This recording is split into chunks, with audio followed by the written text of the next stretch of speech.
Mayhem head into this weekend with a 1-1-0-2 record. So 3 of their 4 games this season having gone to a shootout. It's also a league high currently, as they are also going to play a little short-handed tonight, as Mateo Ybarra still serving his 7-game suspension that he was assessed within the second game of the season. Also, the newest addition to this Mayhem roster, one that Marksmen fans might be a little familiar with Stefan McLaughlin. Started the year here in Fayetteville for training camp and then went on to play in 4 games for Roanoke on a tryout deal before he got released, and then he made his way back to Fayetteville just to play for the other team. So this is the second weekend in a row where McLaughlin will be here in this building, where you take a look at this Marksman side of things, having a little bit of a better start with a 2-1, 2-0 record. For home games, they are 2-0, 1-0, as they look to bounce back from a tough overtime loss last weekend against the Roanoke Rail Yard Dogs. But you take a look at this series between Fayetteville and Macon. Last season, it was split evenly down the middle with a record of 6-6. And then over the last 5 seasons or so, it was a 34-9-1-0 favor for the Marksmen. The newest addition to this Marksman team is Caden Meyer, who played against the Marksmen earlier this year as he started the season with the Peoria Rivermen, appeared in 2 games before making his way over here to the Marksmen ahead of this weekend. So we'll go ahead and introduce you to the starting lineups for both sides. On the Macon side, at defense, it will be number 4, Evan Beers, paired alongside number 11, Michael Krupinski. Up front, it will be number 6, Nathan Carl, with number 18, Justin Kelly, and then number 19, Connor Witherspoon, rounding out the starting lineup. And then in goal, it will be number 35, Josh Boyko. For the Marksmen, back at the blue line, it'll be number 5, Alex Wilkins, paired with number 9, Gleep Varava. Up front, it'll be Graham McRory with Caden Cahill and Cooper Fencerstock. And in goal tonight will be number 30, Mason Bopit. Bopit getting his second start on the season. He had a really good outing against the Peoria Rivermen, helped keep the Marksmen in that game and helped force overtime, stopping 23 of 25 shots in that effort. A 4th-round draft pick, 108 overall by the San Jose Sharks in 2022. Spent last season with Peoria and Fayetteville with a 8-8 record, so we'll see what he can get going here early on, and it's really good to see that both Muse and Bopit sharing the crease, as it is a long season and you don't want to get too reliant on one guy.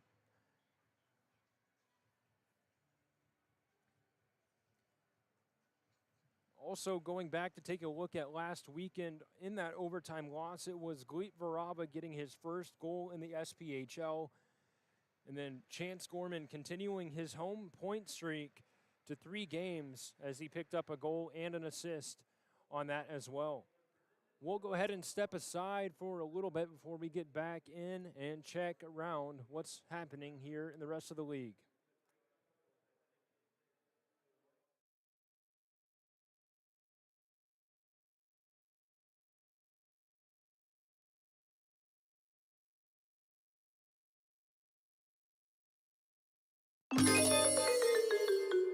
Oh no! Call Mike's Plumbing.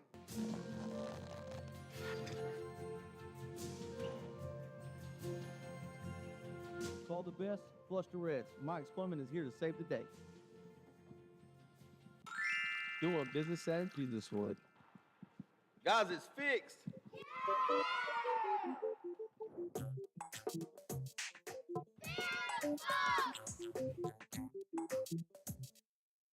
Have you been hurt? Tired of feeling sore? Let Cape Fear Orthopedics and Sports Medicine help you. Since 1973, the doctors and physical therapists at Cape Fear Ortho have remained the experts in providing exceptional, experienced orthopedic care.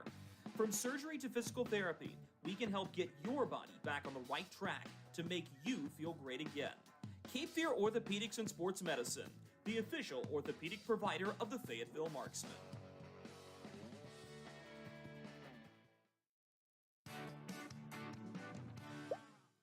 When you build with Smith Douglas Homes, you'll personalize your home with hundreds of choices in the latest colors, finishes, styles, and options. All on display in our welcome centers. The a la carte selections approach allows you flexibility to focus your budget on areas of the home that are most important to you. Plus, with the interactive online shopping tools, you can try a variety of color palettes and selections in our sample rooms. Visit online at smithdouglas.com or your nearest model home today to learn more. Smith Douglas, where it's your home, your choice, within reach.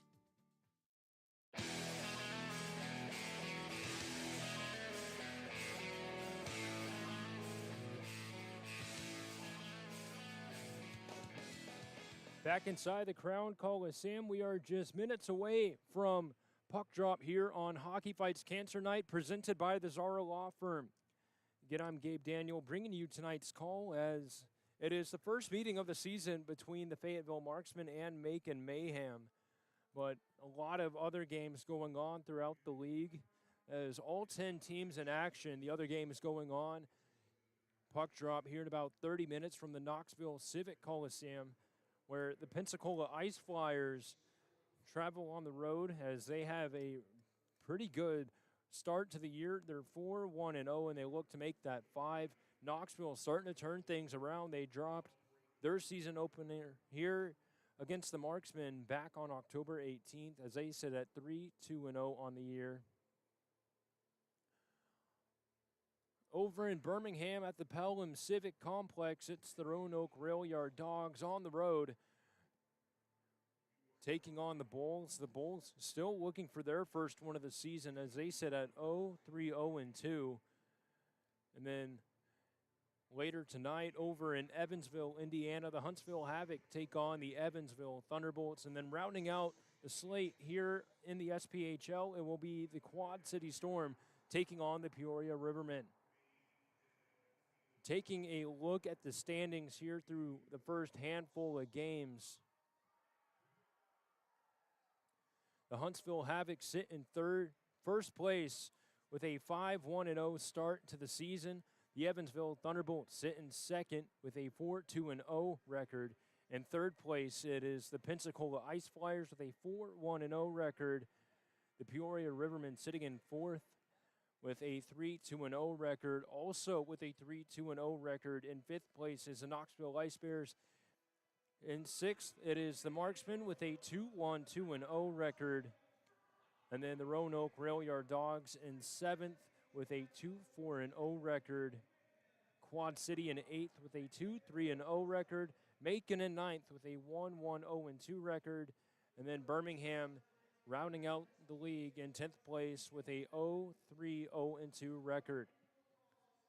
So it's still early on in the season, lots of hockey left to be played.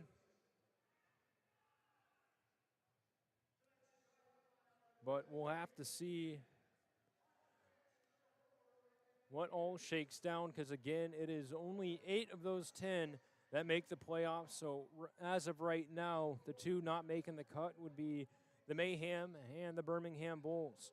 But we'll go ahead and send things downstairs as we catch up with head coach Kyle Sharkey ahead of tonight's game. And then we'll be ready for game 1 of 2 this weekend between Fayetteville and Macon.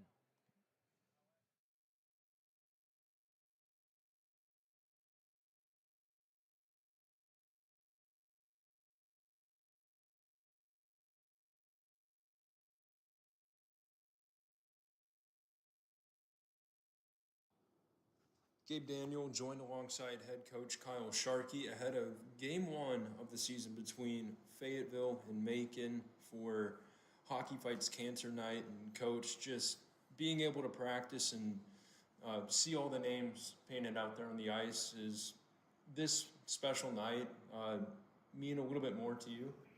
Yeah, I mean it's a chance for us to be something a little bit more than just hockey players, and understand that there is life outside of hockey and tough times outside of hockey. So for us, it's an opportunity for us to go out there and honor and represent not only our organization but the people that are actually going through really tough battles, or have overcome tough battles, or have succumbed to their battles with cancer. So it's a way for us to be able to generate recognition and honor the people that have gone through and fought that fight.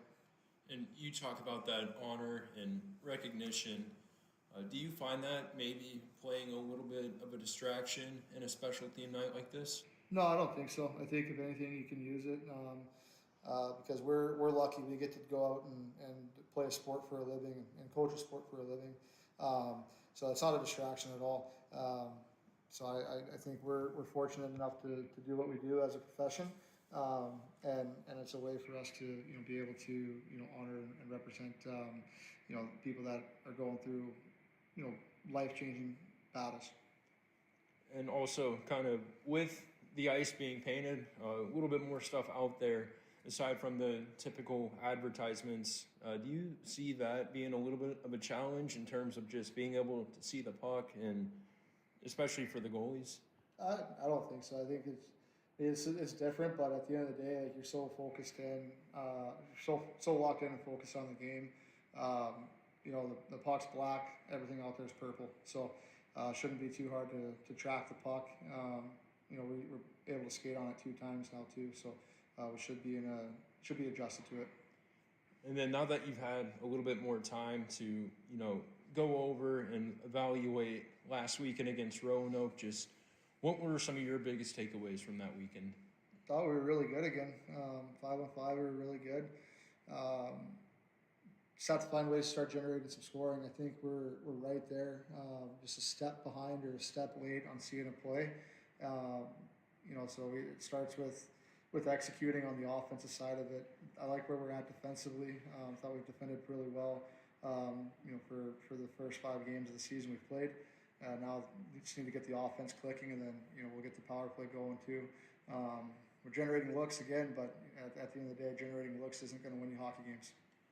And you talk about generating those looks, and you're trying to find that last 10% on the power play. What have you worked on in practice throughout the week to find that remaining 10%? Yeah, it's just a mindset. It's a mindset, and then it's also just really finishing your shots, really attacking those areas of the ice and shooting to score. So we worked on some goal scoring stuff through the week, but again, it's the looks are there. Maybe it's a little bit of guys gripping their sticks too much, or a couple bad bounces here or there, but at the end of the day, it has to be executed, and I'm looking forward to seeing if this is the weekend to do it.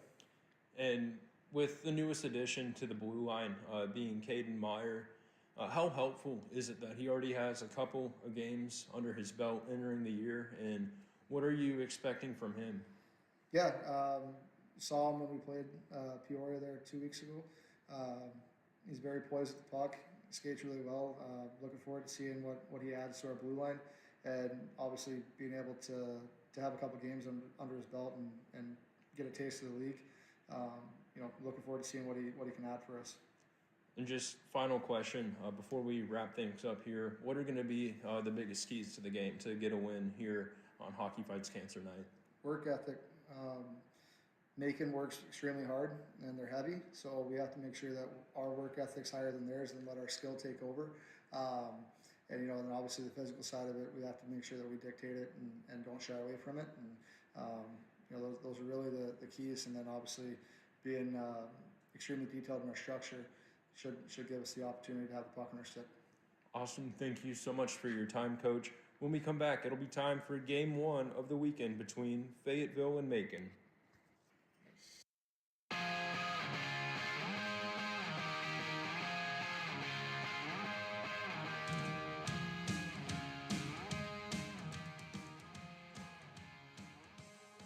Back inside the Crown Coliseum as we are going through the Hockey Fights Cancer Night pregame ceremony, going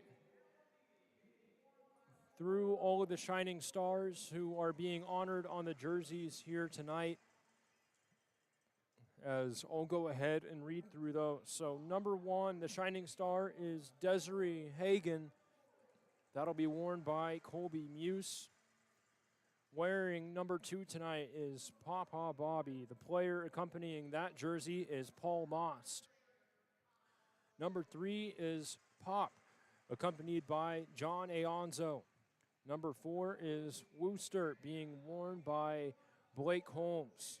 Number 5, Papa Owen, being accompanied by Alex Wilkins. Number 6, Papa Cates, being accompanied by Ryan Leith. Number 7, Smitty, being accompanied by Tyler Love. Number 8, Daddy Jimmy, being accompanied by Caden Cahill. Number 9, Baker, being worn by Gleep Varava. Number 10, Barbara Fowler, being worn by equipment manager Damon Wheeler. Number 11 is Nana, being represented by John Monkovich. Number 12, L. Daniel, or LD, being represented by Colton Wilkie. Number 13, Bob Bernstein, being represented by Graham McCrory. Number 14, Dorothy Ripple, being worn by athletic trainer Kyle Sherrill. Number 15 is Nana, being worn by Chance Gorman. Number 16 is Our Aunts, being represented by Alex Davis. Number 17 is Megan, being worn or represented by Hayden Holton. Number 18 is Wicker, being represented by Cooper Finsterstock. Number 19 is Rosie, being represented by Sam Onzai. Number 20, Uncle Bob, being represented by Caden Meyer. Number 21, Betty Frint, being represented by Mike Moran. Number 22 is Mama 2, being represented by Tim Kent. Number 23, Aunt Jenny, represented by Kyler Head.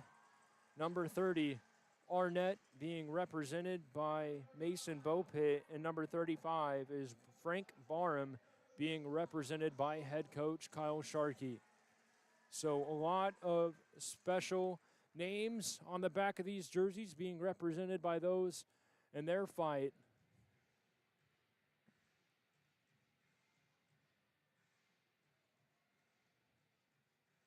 As tonight is a game that is much bigger than the Fayetteville Marksmen.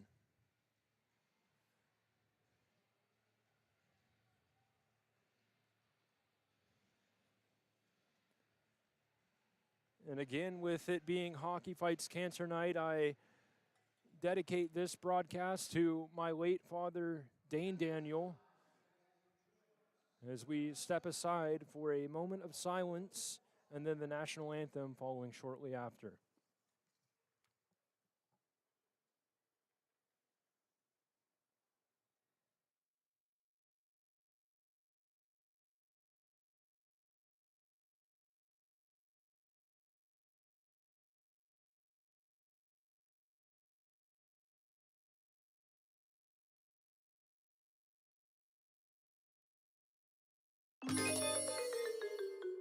Oh no!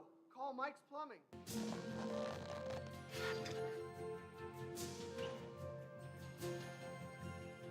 Call the best, flush the reds. Mike's Plumbing is here to save the day. Doing business at Jesuswood. Guys, it's fixed.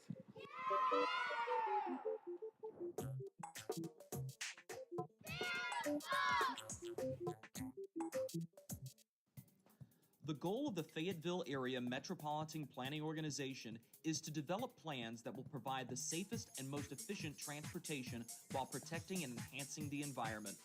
On your way to your next Marksman game, remember, you can walk, carpool, or use the FAST app to track transit system buses.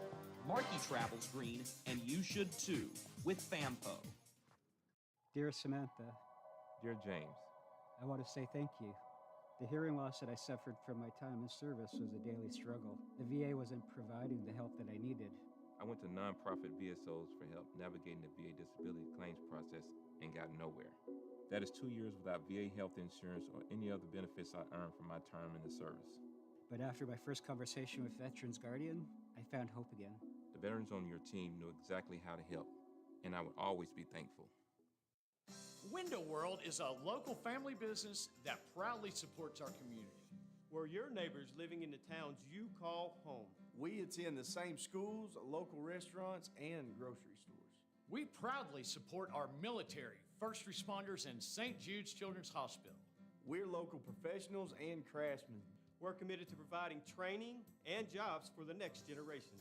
We are Window World, supporting your community because it's our community. RWF Home Improvements is your go-to choice for fencing, decking, siding, doors, and more. With over 25 years of design, repair, and installation experience, we're proud to offer the people of the Sandhills quality home improvements with outstanding customer service at competitive rates. If you're planning your next project, give us a call at 910-709-6734 or find RWF Home Improvements on Facebook for your free estimate today. Have you been hurt? Tired of feeling sore? Let Cape Fear Orthopedics and Sports Medicine help you. Since 1973, the doctors and physical therapists at Cape Fear Ortho have remained the experts in providing exceptional, experienced orthopedic care. From surgery to physical therapy, we can help get your body back on the right track to make you feel great again. Cape Fear Orthopedics and Sports Medicine, the official orthopedic provider of the Fayetteville Marksmen.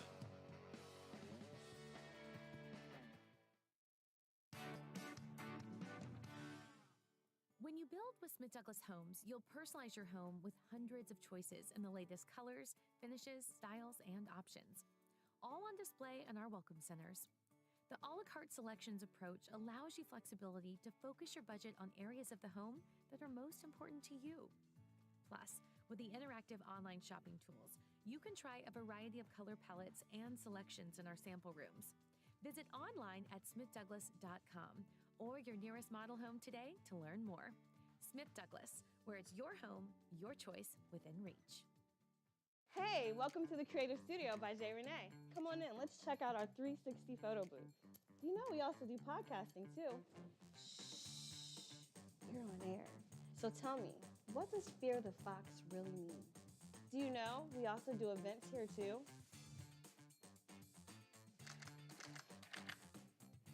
Did you know you can also have a photo shoot done here too? Bye, thanks for stopping by the Creative Studio.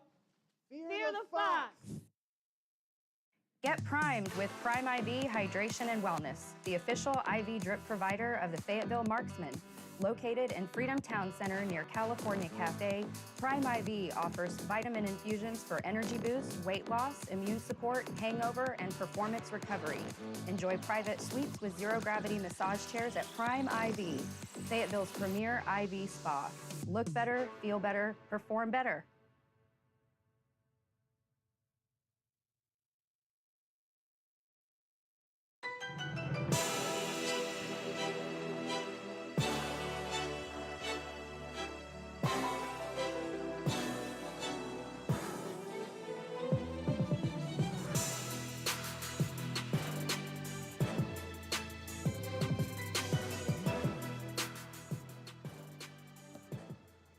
Pre-game festivities are all said and done as we are ready to go here from the Crown Coliseum. Witherspoon wins the opening draw, and we are underway as it's quickly chopped up into the Fayetteville zone. Bo Pitt comes out to play it, and he'll rim it around the glass at the left side. And Finsterstock will lead the charge. He gets a pass across via Cahill, dropped it back, and it'll go back below the goal line.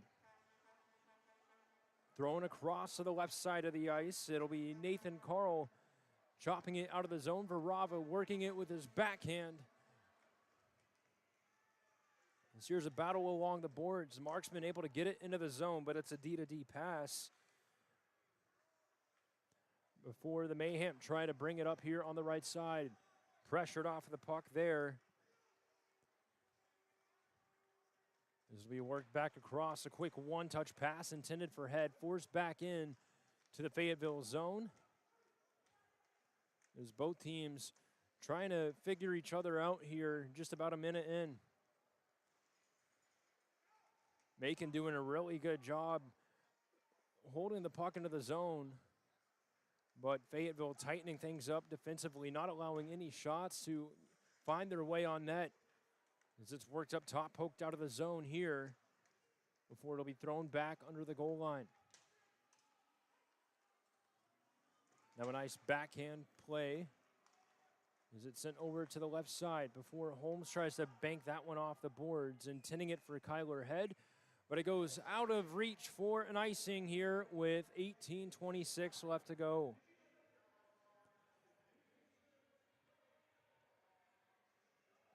It's the first of two games between the Marksmen and Mayhem here this weekend.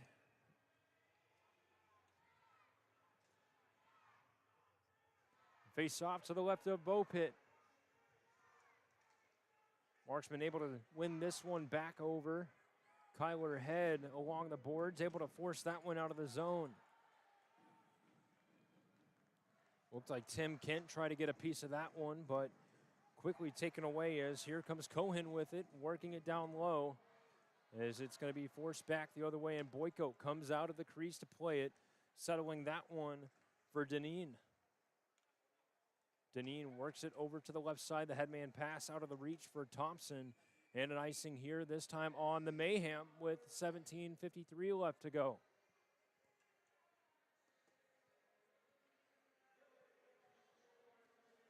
So this face-off will take place in the Macon zone to the right of Boyko.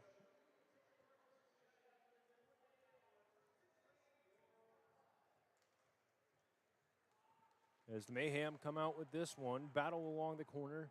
Kent try to free it up, but it'll be thrown out of the zone and fired in by Leith. It'll ride the boards around, racing after to pick it up was Kent. Try to settle that one towards the slot. Couldn't do so. And then Goldowski trying to send it out of the zone off a body, so it remains here in the Macon zone. As it looked like that puck might have popped out of the air. Out of play, we get a whistle with 17:29 left to go. Instead, it'll be a hand pass as the face-off will take place right outside of the Macon zone. 17:29 left to go here in the opening frame. Neither team able to find a shot on goal quite yet, but this face-off controlled here as it was won back over to Davis, who pinched it around the boards. Mayhem trying to work it out of the zone via Krupinski as they get it over to Kelly. Kelly on the right side found it over to Witherspoon. A shot from an odd angle. Puck loose up front. And the Marksman able to get it away. It's Davis. Plays it off the boards. Gets it into the Macon zone. But it'll be quickly worked away here by Beers. Turnover here in the corner. It looks like Cahill going to work to get that puck. Bottom of the circle it goes before it finds its way over to Deneen, trying to dance his way in. Found it over to Kelly on the left side, dropping it back into the slot, and that'll be taken away by Cahill here as he's going to carry it down on the right side. He'll throw it to the far corner here where McCrory was trying to provide some pressure. Now Varava's cross-ice pass connects here with McCrory as it'll be thrown over to the left side. Fired out of the zone, worked back over as Varava tries to play it across. Varava will have it once more. Stripped away here by Messier as it's worked into the zone. Varava works it back over to Wilkins. Pass up on the right side. Turnover here in their own zone. It'll be down low to the goal line. Connor May unable to catch that one as there's a big hit before it squeaks out of the zone. Worked back over here to Johnson as he gets a headman pass to connect with the stick of May. But it'll go back under the goal line, and the Mayhem take an opportunity to get a change here. Now Moran dancing around on the right side before getting it right back. He tried to work that up over to Kent, and now getting him along the boards right in front of the benches, and that allows Alex Cohen to bring it into the zone. A little bit of a miscue there. Holmes, cross-ice pass to Wilkins. The headman can't connect to Moran, but he's able to win the stick battle along the boards. But Goldowski flies in to pick that one up. Off the boards, Cohen unable to reach it as it'll be chopped out of the zone here. Onside trying to get a piece of it. Working after the puck, lost control, and Goldowski will fire that one in. Bo Pitt played it aside. Now Leith over to Holmes. Lost control, goes through the slot. Here's a battle in the corner. Saucered up and away as Kyler Head, full steam, racing after that puck before it's slapped around, and it'll connect over to Thompson. To the far corner, Leith will pick it up, sending that one across for Meyer. Now working it deep will be Head as he's hemmed up along the boards. Head getting it right back, works it back up top. A shot through traffic, and Boyko able to turn that one aside. It was Caden Meyer getting a piece of that one. This will be played up across here on the right side. Fired into the zone to the far corner, off to the race. And a big hit, as it looked like that was Wilkins racing after that puck. Carried in on the left side. Cahill racing after it under the goal line, but he's beaten to the puck by Della Savita. Now stripped away. Here's Gorman trying to find it on the back door. Cahill poked off the puck. Great look. Cross-ice pass. Here's Meyer working it in. Off a body into the far corner. Now Messier with it here for the Mayhem. He'll work it up over on the right side before it's worked back over to Parker Allison. Block pass up front, then May able to intercept that one, and it'll be carried out of the zone here by Allison as he fires it in on the left side. Bo Pitt comes out to play it as that one will be settled. Wrapped around for Moran before it's worked back. Both teams having a real flat-footed start to this one as Varava wraps it around before it'll be finally worked out of the zone here up on the right wing, and Moran unable to get complete control of the puck. This will be sent up to Goldowski, who dumps it in. Bo Pitt comes out to play it left here for Holmes. He'll cross it over to Leith. The headman pass getting tripped up on the play was Head. As that one will go all the way back to Boyko, who leaves it back behind his own net. For that one will chop right up into the Fayetteville bench.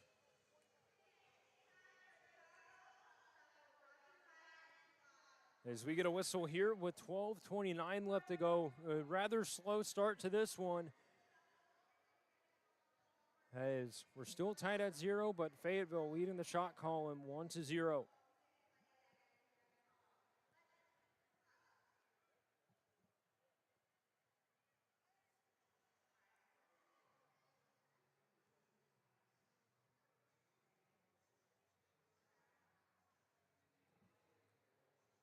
To ensure that all of the specialty hockey fights cancer jerseys get worn, there are going to be some number changes here after the first period, as Colby Muse sitting on the bench right now, but he's starting out the game wearing number 1. Once we get back into that second period, he'll have that number 35 back on. Gorman starting the game at number 15 will switch to his regular number 14. Alex Davis has started the season out wearing number 16, but will switch over to his new number from here on out to 2. Caden Meyer starting the game with number 20 will switch to his new regular number 17. Colton Wilkie wearing John Monkovich's number 12 will switch over to number 11. And then Graham McCrory starting the game wearing number 13 will switch back over to his number 10. This here's a battle along the far circle, right along the boards. The Mayhem try to get one on net, turned aside as that one will find its way back behind the net. A few bodies getting involved in that battle as it's taken over by Witherspoon. He works it up top, shot through traffic, deflected on the doorstep, and Bo Pitt, a heck of a save as it looked like it was Justin Kelly getting a shot in real close, as we'll remain tied at 0 with 11:54 left to go here in the opening period.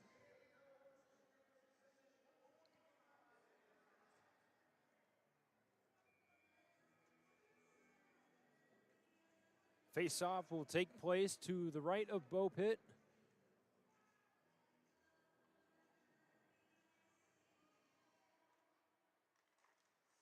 As Onsai was able to tie up this draw, it's thrown over to the left wing and worked out of the zone via Aonzo. Now sent across for Cohen, who got it over to Goldowski. Throws one on net, and he scores.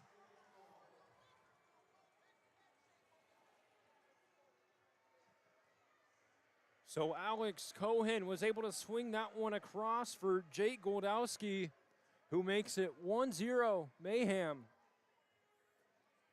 Here with 11:34 left to go.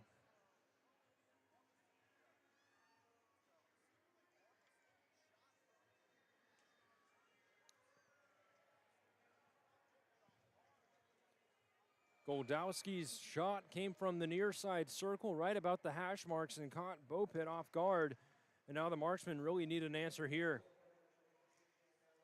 The Mayhem carrying it up here on the right wing. They'll throw it down low as it'll be wrapped around here before sent over to the right wing. Forced back into the zone. It'll be picked up here by Davis. There's a headman pass out of the reach of Kent, but he was able to hustle up enough to avoid the icing, as there was a big collision there in the corner. Carried into the zone here by Keljan. Keljan, backdoor feed out of the reach of May, and that'll allow Kent to pick it up here on the right side. Kent working his way in, tries a shot, blocked on its way.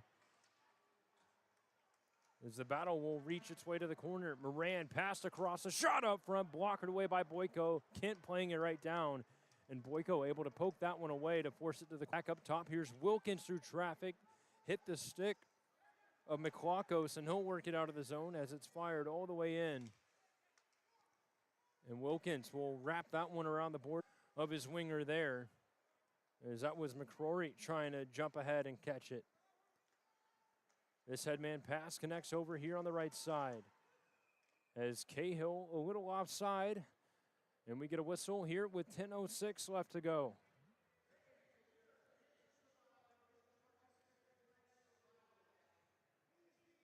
It's 1-0 Mayhem.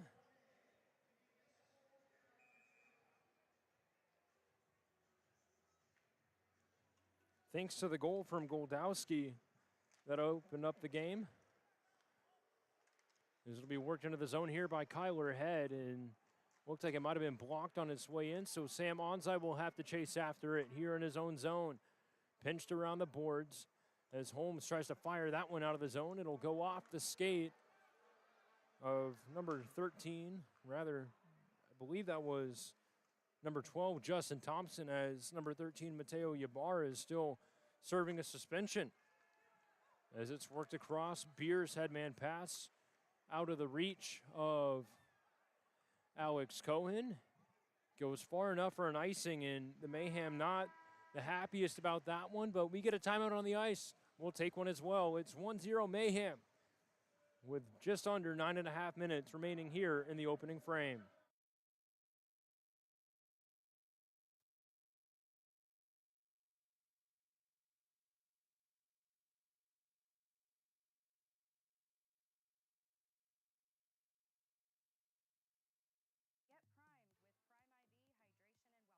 The official IV drip provider of the Fayetteville Marksmen. Located in Freedom Town Center near California Cafe, Prime IV offers vitamin infusions for energy boost, weight loss, immune support, hangover, and performance recovery. Enjoy private suites with zero-gravity massage chairs at Prime IV, Fayetteville's premier IV spa. Look better, feel better, perform better.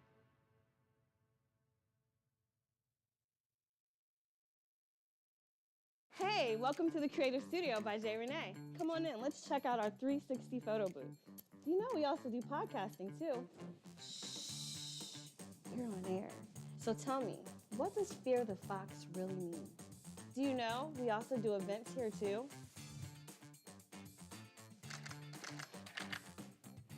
Did you know you can also have a photo shoot done here too? Bye, thanks for stopping by the Creative Studio. Fear the Fox!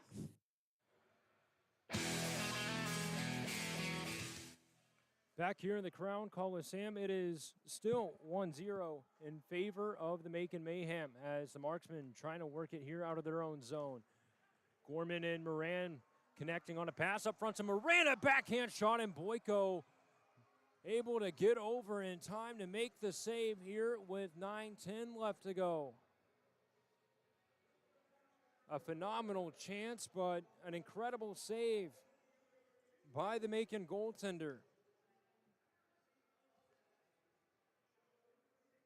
Boyko in his 4th professional season.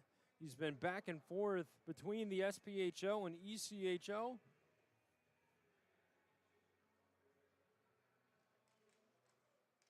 As this face-off deflected off of Moran's shin pad, thrown right to the corner, and Evan Beers getting heckled here, tries to play it around. Now McLaugos down low, forced to pass that one over to Krupinski, who gets it out here on the left wing. The headman pass intended for McLaugos, worked back the other end. As Tyler Love able to stretch that one over. Passed up to Moran, who chipped it into the zone. He'll fire it in deep before heading off for a change, and boggling the puck right around the boards at the far side was Messier. He's getting heckled here, and the puck squeaks out of the zone. So working it back before the headman pass, as it'll be back over to Eonzo. A drop pass, it'll be carried here in on the left side. McCrory able to get that one under the goal line as Cahill hemmed up along the boards. And the right wing pass unable to connect here for the Mayhem. As it looked like it was intended for Landon Johnson. As that one gets fired right into the Fayetteville bench, and a whistle here with 7:48 left to go. So a real quiet start here on the Fayetteville front. But one streak that will come to an end was the 5 consecutive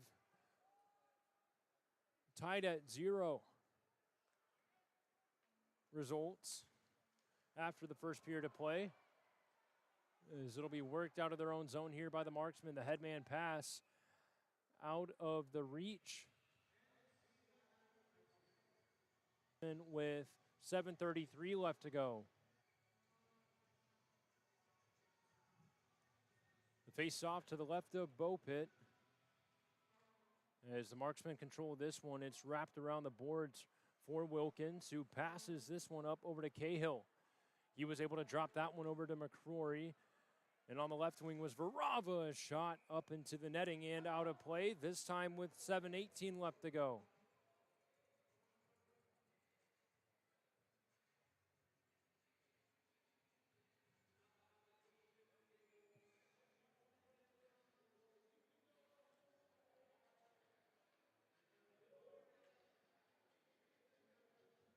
So onside to take the draw now here for the Marksmen. It'll be on the left face-off circle, tied up here and won by the Mayhem. Sent over on the left side, it was Thompson getting muscled off the puck before the Marksmen able to bank it out. Allison trying to find it the other way. It'll go back under the goal line where Holmes will wrap that one up. Over to Wilkie, the stretch pass a little out of reach, and Boyko forced to play that one aside. Shot up front on the doorstep. Back to the corner it'll go. Holmes playing real down low. As it'll be sent up to Cohen. The pass over for Thompson, deflected into the Macon bench. And a fan going home with a souvenir as one of the members on the coaching staff toss that one up into the crowd.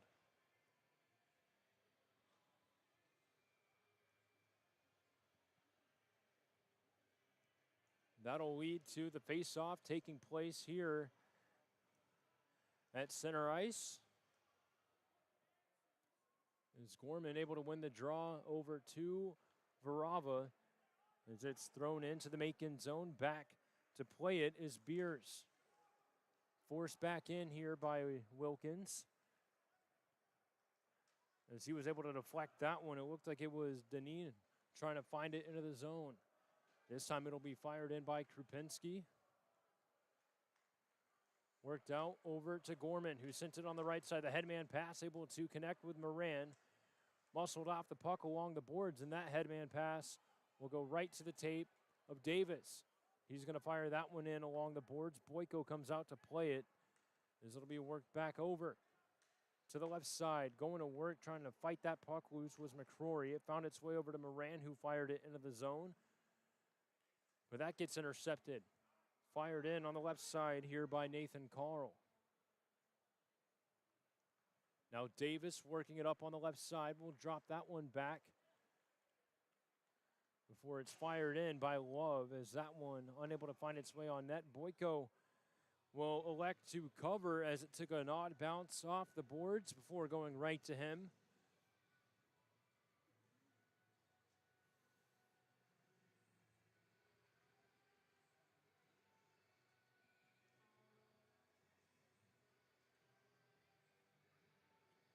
So this face-off to the right of Boyko. McCrory unable to win the draw back. That allows Allison to try and work it across. As it looks like the Marksmen able to come up with the puck after that battle. Cahill worked it back. Love across to Davis through traffic. Not on net, as it'll be worked back up to Davis. He feeds it across to Love on the right side. Another shot. Starting to make Boyko work a little bit here as McCrory got it in down low. Now here's Davis, a shot tipped up front, just wide.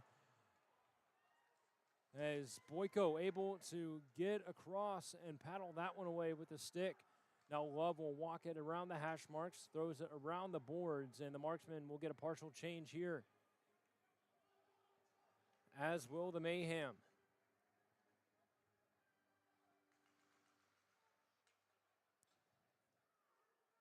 They'll finally work a pass over to Carl here on the right wing before the Mayhem have it turned over. And the Marksmen ice the puck with 4:28 left to go.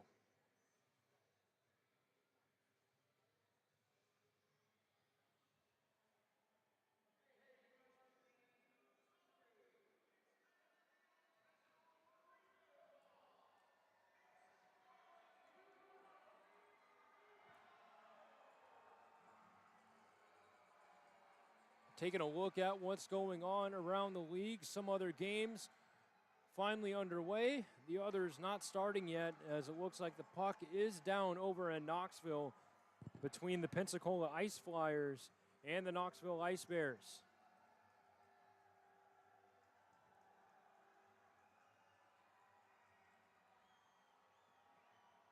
No score in that one quite yet, as they are just under a minute underway. But the score here in the Crown, 1-0 in favor of Macon, thanks to Jake Goldowski.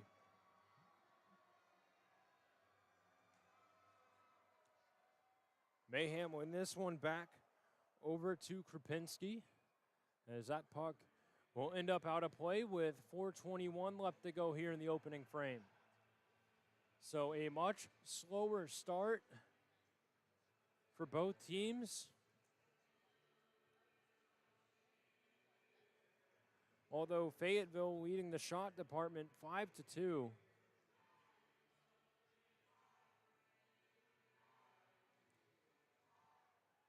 As Krupinski has it again off the draw through traffic, punched away here by Bopit, and Aonzo is able to work it out of the zone over to Head.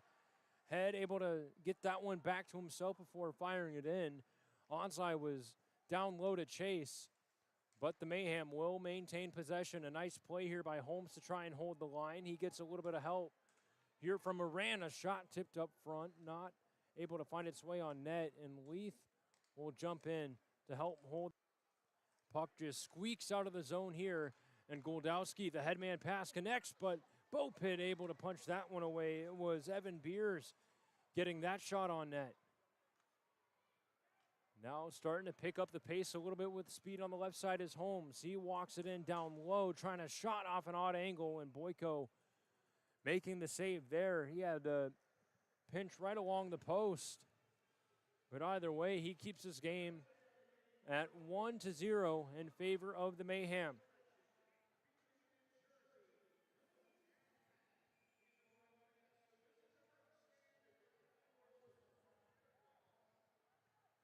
As this face-off will take place to the right of Boyko, Gorman to take the draw against Witherspoon. Witherspoon won that one along the boards, but quickly back under the goal line to try and get it back was Gorman. Holding the line there was Wilkins. As it'll be carried in here on the left side by Witherspoon. He's poked off the puck, but he had a winger back there to get it. Tried a shot from the hash marks, but it was blocked up front. This headman pass able to connect as the Marksmen bring it here into the zone, but Meyer unable to hold the line. So Moran working it back in his own zone, able to get a saucer pass connected over to Gorman, throwing it to the corner, but beaten to the puck there by McLaughlin, who tries to send it out of the zone. This will be worked back over to Love. Tried that headman pass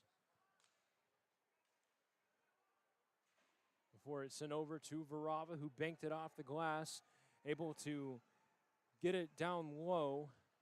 The Marksman had a piece of it, but the Mayhem take it right back as it's May sending that one off the boards up over to Messier. A backhand shot up front, not on net.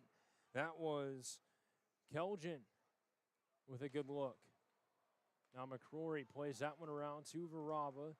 The Marksman trying to bank it off the boards to get it out of the zone, but Messier will have it here in the corner. A nice collision there as it'll be passed up over to Cahill, who's going to carry it down here on the right side. As he tried to saucer that one over. And here's a battle along the boards. Holding the line was Leith. He'll walk that one in the deep slot. Top of the circle, threw one on net. Boyko able to snare that one out of the air for a whistle. This time 1:41 left to go in the opening frame. So the Marksmen starting to get a few chances, but Boyko having all of the answers thus far.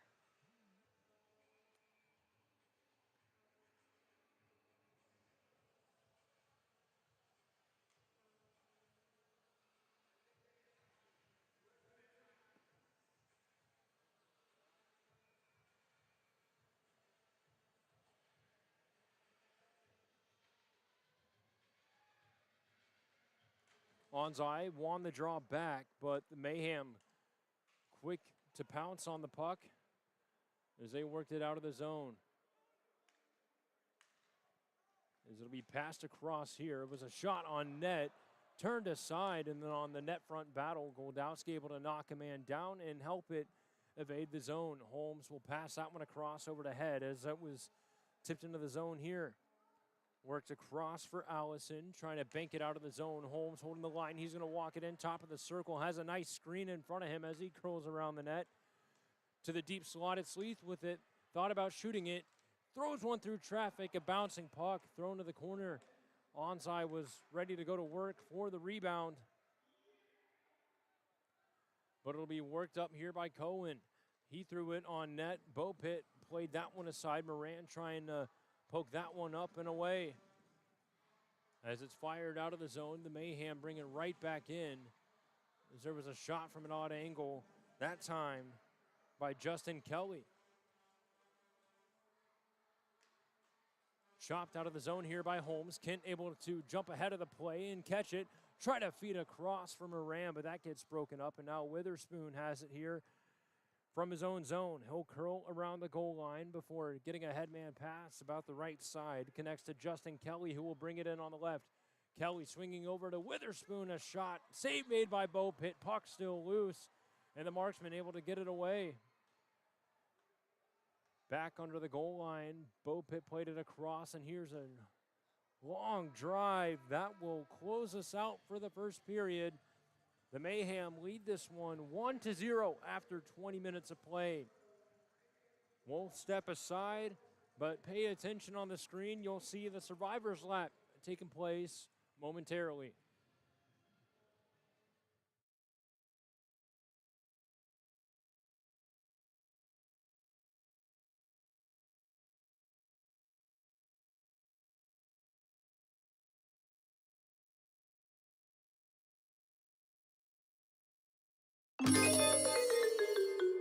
Oh no! Call Mike's Plumbing.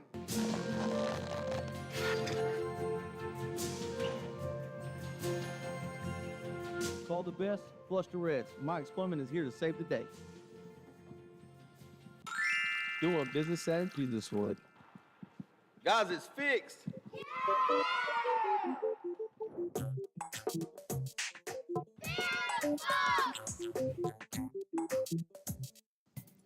The goal of the Fayetteville Area Metropolitan Planning Organization is to develop plans that will provide the safest and most efficient transportation while protecting and enhancing the environment.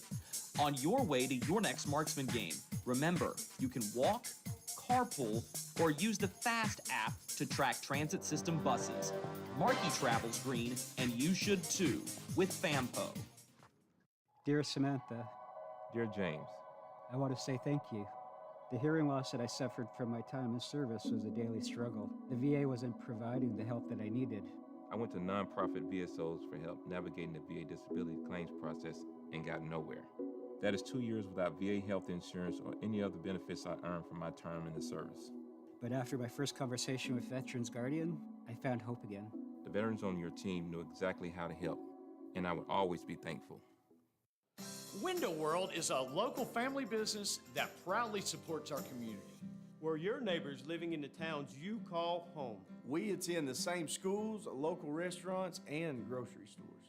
We proudly support our military, first responders, and St. Jude's Children's Hospital. We're local professionals and craftsmen. We're committed to providing training and jobs for the next generation. We are Window World, supporting your community because it's our community. RWF Home Improvements is your go-to choice for fencing, decking, siding, doors, and more. With over 25 years of design, repair, and installation experience, we're proud to offer the people of the Sandhills quality home improvements with outstanding customer service at competitive rates. If you're planning your next project, give us a call at 910-709-6734 or find RWF Home Improvements on Facebook for your free estimate today. Have you been hurt? Tired of feeling sore? Let Cape Fear Orthopedics and Sports Medicine help you.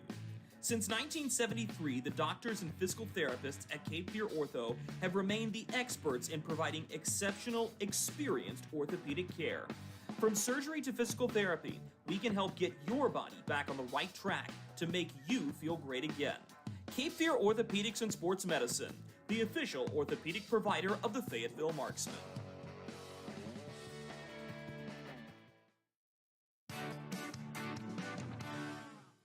When you build with Smith Douglas Homes, you'll personalize your home with hundreds of choices in the latest colors, finishes, styles, and options. All on display in our welcome centers. The a la carte selections approach allows you flexibility to focus your budget on areas of the home that are most important to you. Plus, with the interactive online shopping tools, you can try a variety of color palettes and selections in our sample rooms.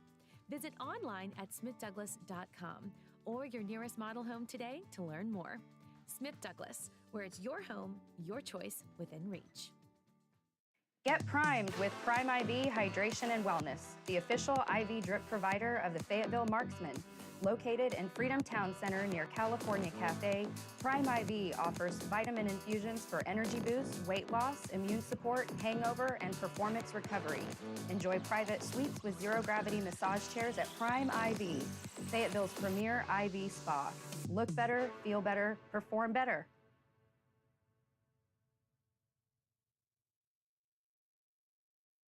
Hey, welcome to the Creative Studio by Jay Renee. Come on in, let's check out our 360 photo booth. You know we also do podcasting too. Shh, you're on air. So tell me, what does Fear the Fox really mean? Do you know we also do events here too?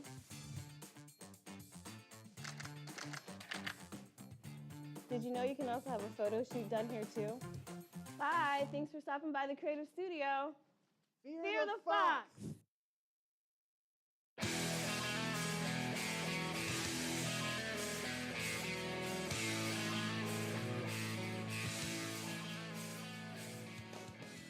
Back inside the Crown Coliseum and making their way onto the ice for the survivors lap are those who have beaten cancer or are currently fighting,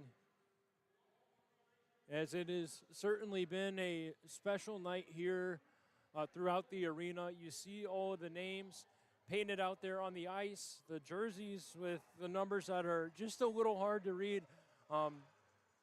From this vantage point, having our shining stars on the back replacing your typical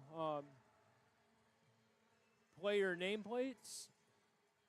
But either way, going back to the game itself, it is 1-0 in favor of the Mayhem, despite Fayetteville leading the shot count 9-8. It was Jake Goldowski picking up the goal unassisted as he was able to swing over to that right side and catch Bopit off guard with a shot to make it 1-0. And that was the first time this season the Marksmen have allowed a goal in the first period, breaking that 0-0 at the end of one streak after 5 games.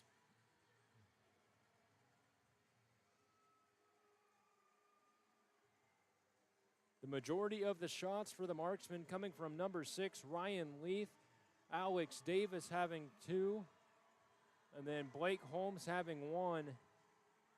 The only forwards with a shot on goal for the Marksmen, Graham McCrory and Chance Gorman. Over on the Macon side, Justin Kelly having 2 shots, and then it's 1 shot apiece for Connor Witherspoon. After that first period, a little bit of a slower start, but that's kind of been the story so far here for Fayetteville. They've started out a little bit slow, and then they eased their way into the game. And I imagine that's similar with Macon, and you have to factor in the travel legs they did drive down today.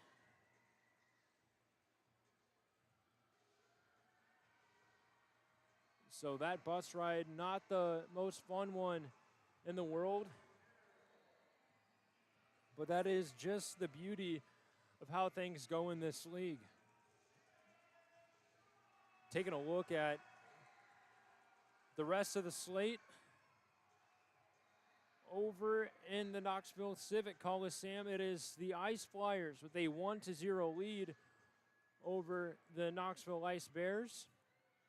Just about to start here momentarily is some action between the Roanoke Rail Yard Dogs and the Birmingham Bulls, where the Bulls look to find their first win of the season, and they'll have a chance to do so at home against a Roanoke team that has had a pretty lengthy road stand. Over in Evansville, Indiana, the Huntsville Havoc and Evansville Thunderbolts will battle. The Havoc 5-1-0, so their 5-game win streak to start the year was snapped, and the Evansville Thunderbolts, reigning President's Cup champions, look to continue some momentum. Over in the Peoria Civic Center here later tonight, the Rivermen will play host to the Quad City Storm. That game is set to start at 7:15 Central. So by the next intermission report, we'll have plenty more score updates for you there. Taking a look at tomorrow, not as much action going on, but still 3 games around the league as The Mayhem and Marksmen will be back at it. That puck drop set for 6 p.m. Eastern. Then Pensacola and Knoxville will battle again at 7:30 p.m. Eastern. And then rounding out the slate for tomorrow will be Peoria and Quad City from Vibrant Arena at the Mark over in Moline. Then finishing out this weekend slate on Sunday, only one game throughout the league. That is between the Birmingham Bulls and Huntsville Havoc. So those teams get a day off before they get back to work.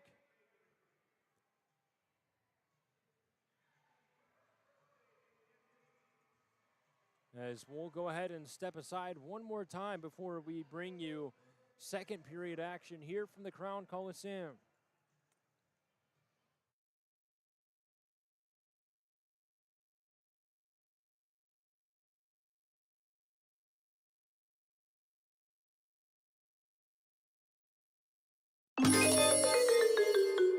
Oh no! Call Mike's Plumbing.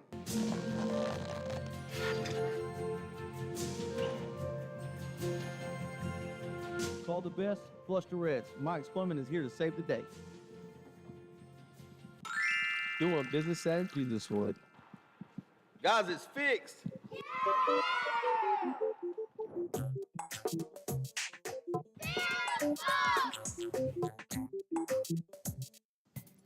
The goal of the Fayetteville Area Metropolitan Planning Organization is to develop plans that will provide the safest and most efficient transportation while protecting and enhancing the environment.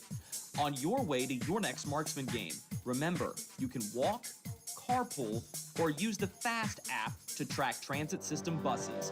Markey travels green, and you should too, with FAMPO. Dear Samantha, Dear James, I want to say thank you. The hearing loss that I suffered from my time in service was a daily struggle. The VA wasn't providing the help that I needed. I went to nonprofit VSOs for help navigating the VA disability claims process and got nowhere. That is 2 years without VA health insurance or any other benefits I earned from my term in the service. But after my first conversation with Veterans Guardian, I found hope again. The veterans on your team knew exactly how to help, and I would always be thankful. Window World is a local family business that proudly supports our community. We're your neighbors living in the towns you call home. We attend the same schools, local restaurants, and grocery stores. We proudly support our military, first responders, and St. Jude's Children's Hospital. We're local professionals and craftsmen. We're committed to providing training and jobs for the next generation. We are Window World, supporting your community because it's our community. RWF Home Improvements is your go-to choice for fencing, decking, siding, doors, and more. With over 25 years of design, repair, and installation experience, we're proud to offer the people of the Sandhills quality home improvements with outstanding customer service at competitive rates. If you're planning your next project, give us a call at 910-709-6734 or find RWF Home Improvements on Facebook for your free estimate today. Have you been hurt? Tired of feeling sore? Let Cape Fear Orthopedics and Sports Medicine help you. Since 1973, the doctors and physical therapists at Cape Fear Ortho have remained the experts in providing exceptional, experienced orthopedic care. From surgery to physical therapy, we can help get your body back on the right track to make you feel great again. Cape Fear Orthopedics and Sports Medicine, the official orthopedic provider of the Fayetteville Marksmen.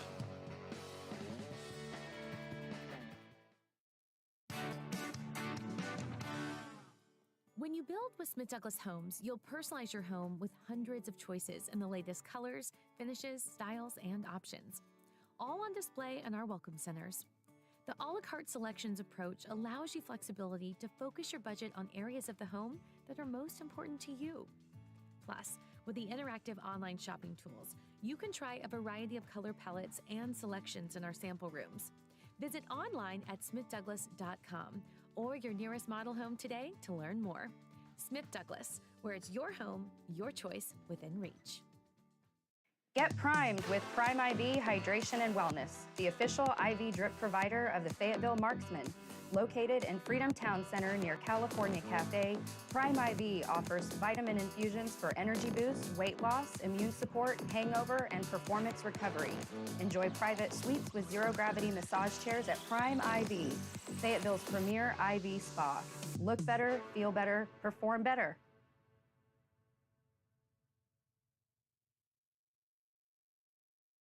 Hey, welcome to the Creative Studio by Jay Renee. Come on in, let's check out our 360 photo booth. You know we also do podcasting too. Shh, you're on air.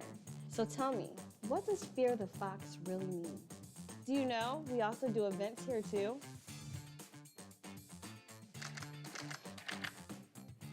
Did you know you can also have a photo shoot done here too? Bye, thanks for stopping by the Creative Studio. Fear the Fox! Oh no! Call Mike's Plumbing.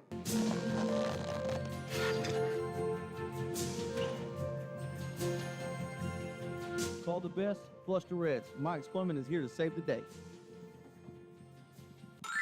Doing business at Jesuswood. Guys, it's fixed.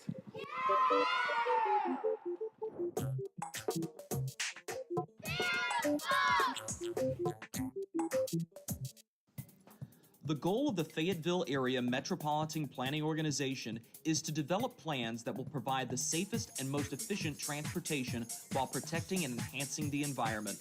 On your way to your next Marksman game, remember, you can walk, carpool, or use the FAST app to track transit system buses. Markey travels green, and you should too, with FAMPO. Dear Samantha, Dear James, I want to say thank you. The hearing loss that I suffered from my time in service was a daily struggle. The VA wasn't providing the help that I needed. I went to nonprofit VSOs for help navigating the VA disability claims process and got nowhere. That is 2 years without VA health insurance or any other benefits I earned from my term in the service. But after my first conversation with Veterans Guardian, I found hope again. The veterans on your team knew exactly how to help, and I would always be thankful.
Welcome back inside the Crown Coliseum. Apologies for the little delay on getting things back rolling. Couple of technical difficulties, but either way, both teams back out onto the ice as we are ready to go here for period number 2. Again, it is The Mayhem back out with a 1-0 lead thanks to the lone goal from Jake Goldowski.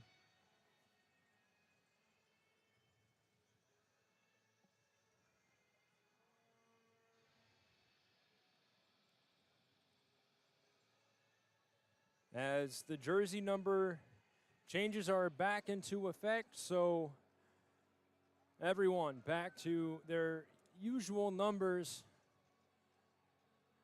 Now the only challenge up here in the booth is being able to read those numbers. Graham Tuck, the voice of the Mayhem, to my left, also struggled a little bit with those numbers as well, so I'm glad I'm not in the only boat.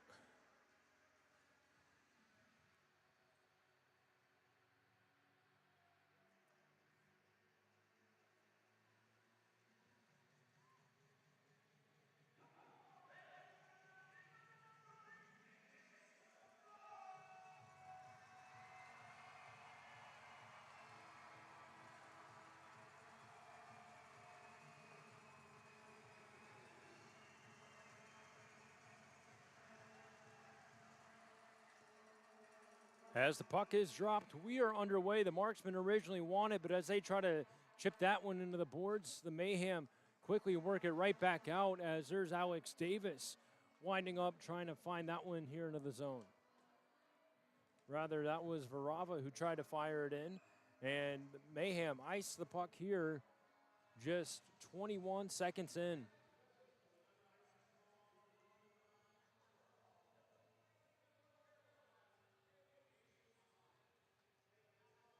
It's been a relatively quiet game, especially on the penalty front. There were no penalties from that first period.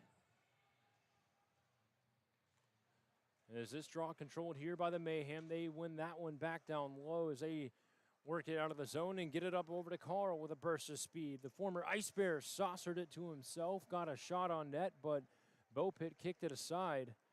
As here's a battle along the boards, worked out of the zone as Fensterstock try to pass that one up ahead. Fired back the opposite end. Bo Pitt will play that one across for Wilkins off the boards, trying to feed it out of the zone, but the Mayhem able to pinch it right along the boards and able to get it out that time was Cahill. Passed across here on the right side as it's going to be carried down by Keljan. For the Marksmen, work it out cleanly. This time it'll be worked in by Fensterstock. His shot blocked up front as the Marksmen try to work it back to the other end. Here come the Mayhem with it now. Down low over to May. Muscled off the puck here in the corner. And spinning around is Kent as he tries to work it out of the zone. Kent sending it back. The opposite corner, the headman pass connects up over to Moran, who laid a nice hit along the boards on Allison, but May carries it the other way. His shot blocked up front as it'll be back over to Love. Spinning around, had it on his backhand. He'll work that one down low. The headman pass connects here over to Kent. Backhanded for Moran, who's pressured off the puck. And now here come the Mayhem with it. Goldowski had his one goal already. He'll pass it to the deep slot, and a wrister by number 16, Landon Johnson, will get covered up here by Bo Pitt.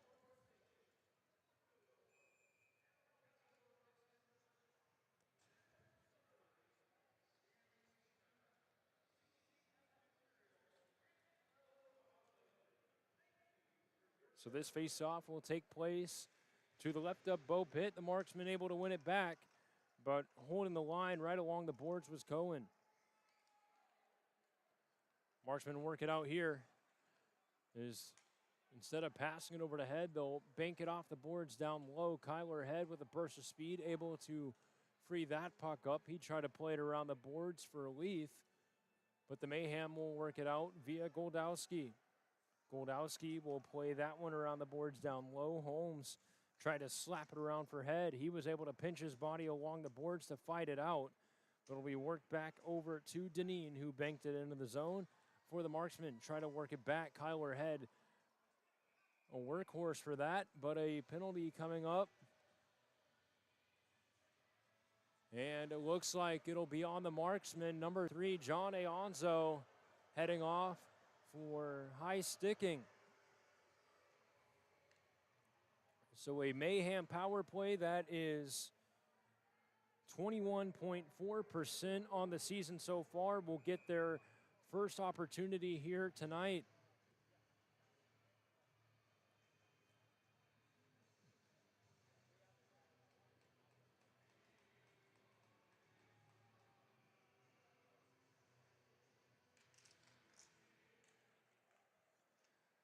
And right off the hop, it'll be chipped out of the zone here by Davis.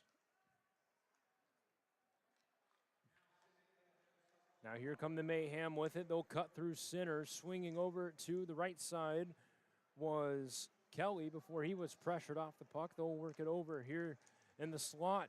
That one also broken up. Now May with it along the boards. Heckled off the puck here as it goes back to Davis, who's going to fire it the length of the ice, and another clearance here for the marksman.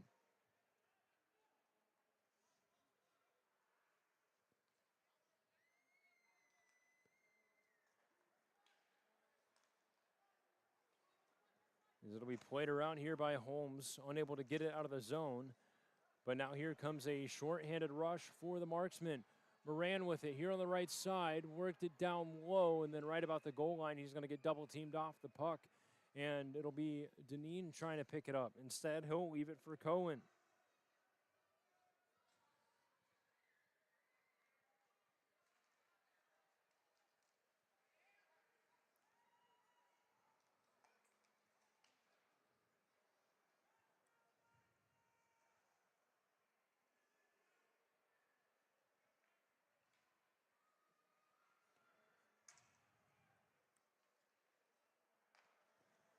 Mayhem trying to cycle that one around to find it over to Thompson, as it'll be worked over to Beers.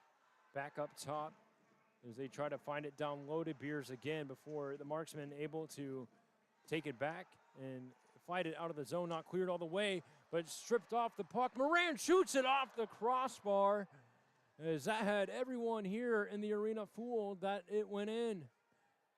Now it'll be worked back the other end here by Goldowski. Over to Thompson, a successful penalty kill.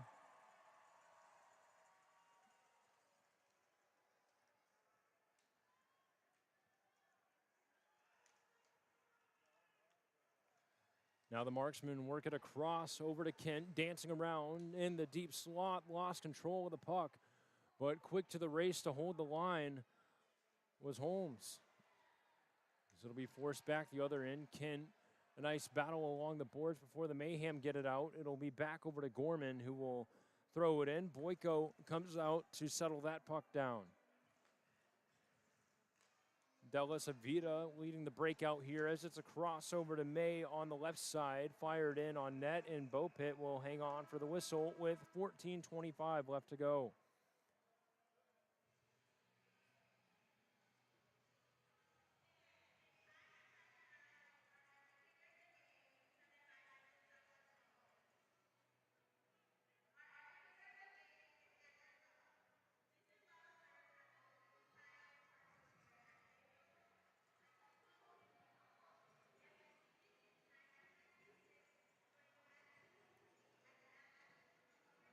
So a successful penalty kill here early on for the marksmen, but they're now starting to let Macon control this game as the Mayhem now lead the shot department 10-9, as they also hold a 1-0 lead here on the scoreboard with 14:25 left to go here in the second period.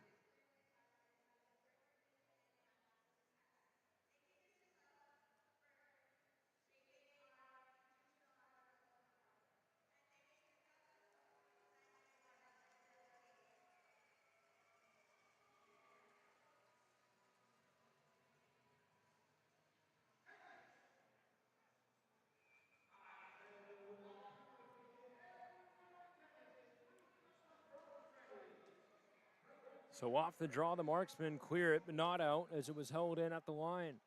Work down low. As May picks up that loose puck, boggled right into the glove of Bo Pitt, and another whistle, this time with 14-12 left to go.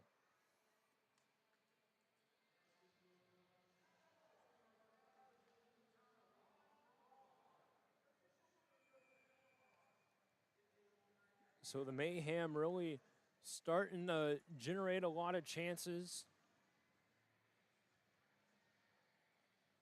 as they'll have an offensive zone draw to the right of Bo Pitt as they win this one back over to Deneen. Turnover here, Gorman's headman pass out of the reach of Moran, and it will roll all the way to Boyko, who played it over to the right side. Gorman able to hold the line. He tried to backhand that one in for Kent, but the Mayhem able to evade that. As it will be Messier working it back down low under the goal line.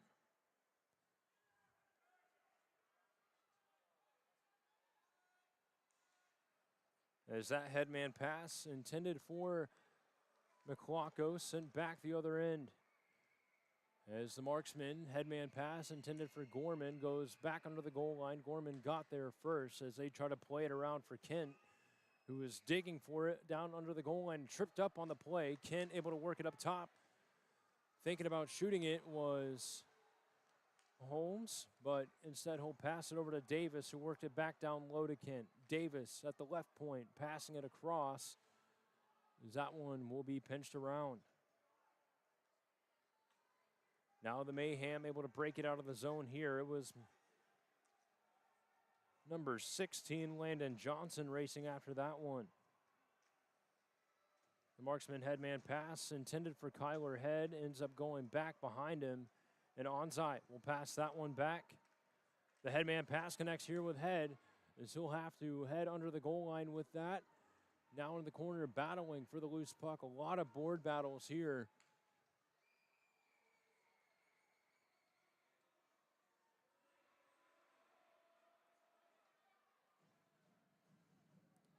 As you see Onzai back ready for that to come loose. As he's now digging away at it. They try to poke it back up over to Leith, but instead it'll be worked back to Holmes. Over to Leith. Pressured into his own zone. Try to pass it over, but Goldowski lost a stick on the play. Now Leith with a burst of speed swings over here on the left side, walking under the goal line, try to shot from an odd angle. Boyko made the save. And Leith works it back up top to Holmes. He's going to walk it in. He tries a shot, and somehow the Mayhem able to keep that one out. Boyko made the save on the initial attempt, and he'll have to lay backwards to cover that one up. But we are still at a 1-0 game with 11:42 left to go.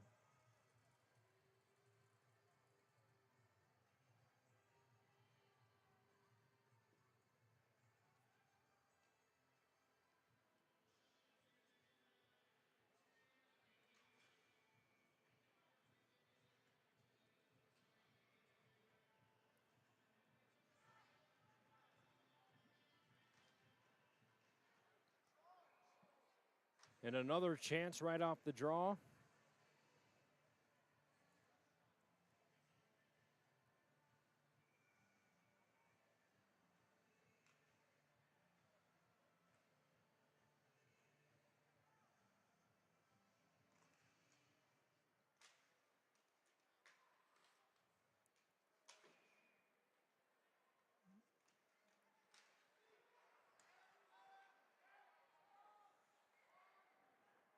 As it's played across, the Mayhem send it all the way down. No icing as it was tipped on its way in. Bo Pitt trying to play it across, but the Mayhem doing a great job at holding the line.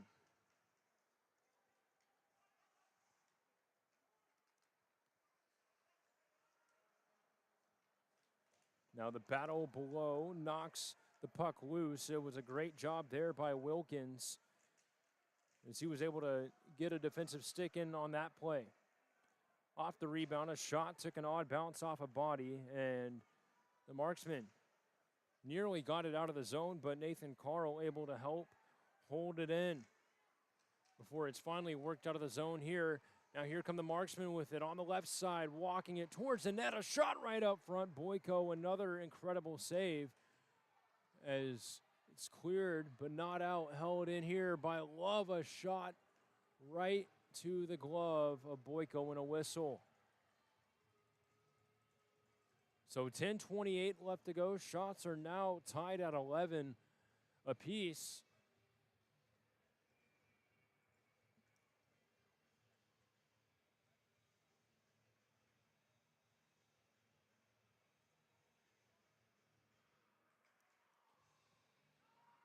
As it's won back by the Mayhem, they send it all the way out. And racing after that one was Meyer. He played it across for Love, dodging a big hit. On the far side was Kent, as it's Meyer over to Love. That headman pass out of the reach of Gorman. Moran tries to poke it over. He got it to Gorman again. A backhand pass. That gets broken up. As it'll be worked back the other way. Here comes McLaughlin with it. The former rail yard dog lost control as Love sent that one over to Gorman off the boards. It connects with Moran, who's going to stop at the top of the circle, passing it over to the deep slot. Gorman dancing his way around, and Boyko able to reach out and poke that one away. Now it'll be May with it for the Mayhem. He's going to leave it for McLaughlin. McLaughlin passing that one back. This will be worked up top to Thompson. That one's intercepted here, and hustling right after it was Onzai, a shot right on the doorstep. Boyko another save with 9:24 left to go.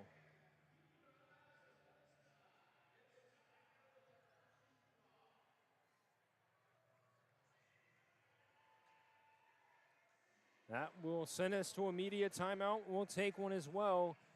It's 1-0 Mayhem with 9:24 remaining here in the middle frame.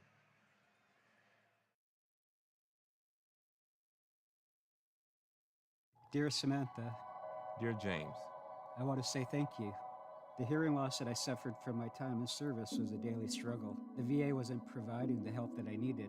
I went to nonprofit VSOs for help navigating the VA disability claims process and got nowhere.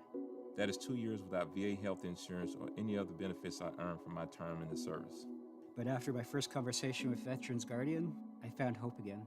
The veterans on your team knew exactly how to help, and I would always be thankful.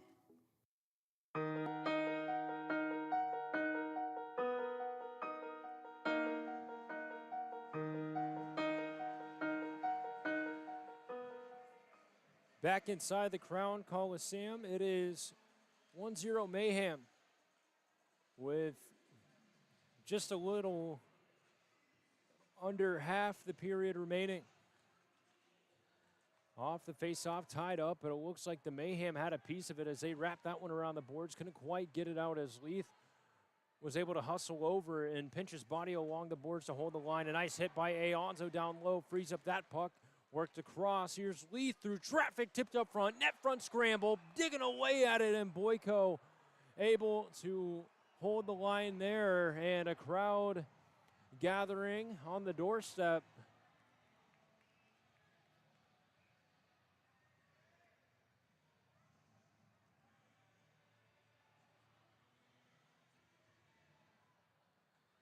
As the gentleman wearing the stripes get in the middle of that to break it up.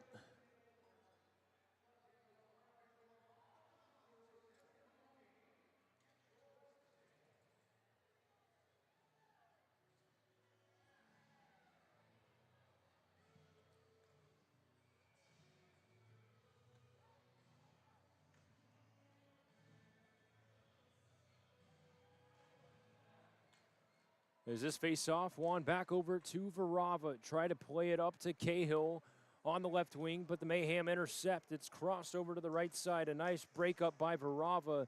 Swatted that one down low as it'll be taken away by Cahill and worked out of the zone. The headman pass, unable to connect there, but back in the play was Wilkins, who threw one on net, punched away by Boyko, and the puck boggled down low. Colton Wilkie trying to free that one up as it goes off his skate, held in before Macon finally able to get that last push to find it out of the zone. Now Cahill intercepts in the neutral zone, dropping it back. A shot up front. Boyko able to spin into that to kick it aside. And now the Mayhem head back the other end. Banking it off the boards, able to connect with May before Gorman intercepts here.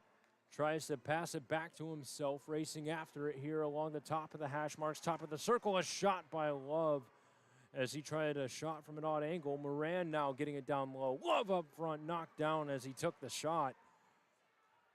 As things starting to speed up here a little bit for Fayetteville. As it's back down low over to McLaughlin, getting muscled off the puck.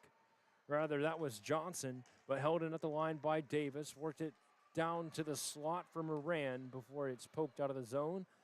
And Messier works it back over to Deneen.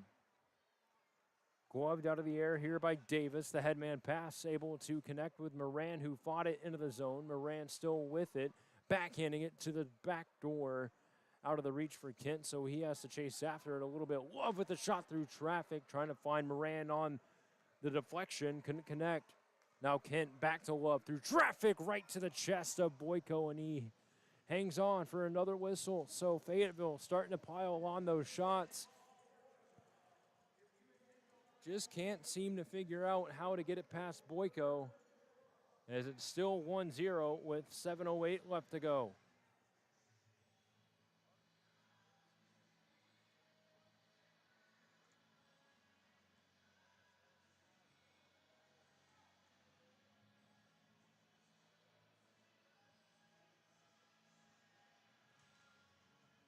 Face-off one back, intended for Leith, but it'll go off his skate and out of the zone as Onzai had to head to the bench to get a new twig. Onzai tried a drop pass, but that gets picked up here by Cohen. A shot unable to find its way on net. And McLaughlin will get muscled off the puck here along the boards. Thrown back to the corner, now to the trapezoid as Cohen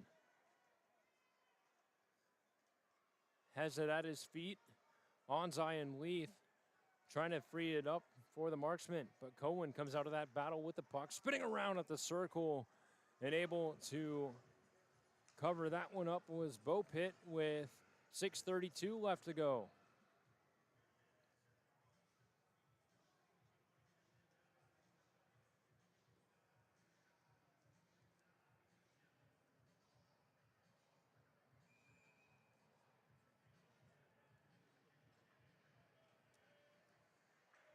So this draw will take place to the right of Bo Pitt with 6:32 remaining here.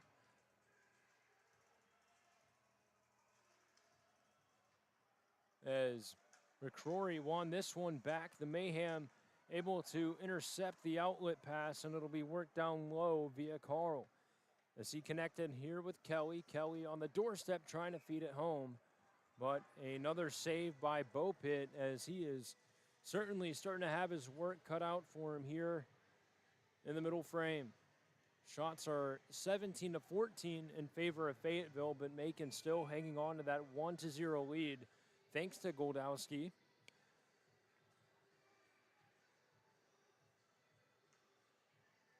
Goldowski, another long-tenured Mayhem forward, spent some time with the Tulsa Oilers last season. Carried down on the left side by McCrory. He tried to drop that one back, and now the battle commences along the boards. A nice job there by Kelly, was able to free that loose puck. As it'll bank along the boards, back over to Leith, worked across to Holmes at the left point. As he tried a shot, deflected off a body, and it'll ride the boards around. Nice play by Leith to maintain possession before the Mayhem get it back and send it the length of the ice, and an icing here with 5:38 left to go.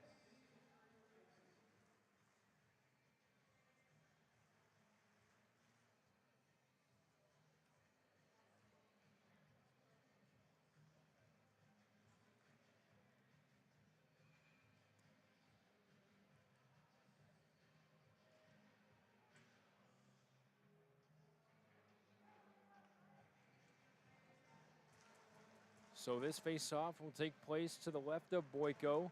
Is another face-off win here for the Mayhem.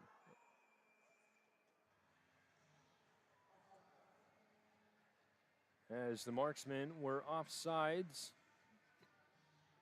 just by a chin hair. And both teams will elect for changes.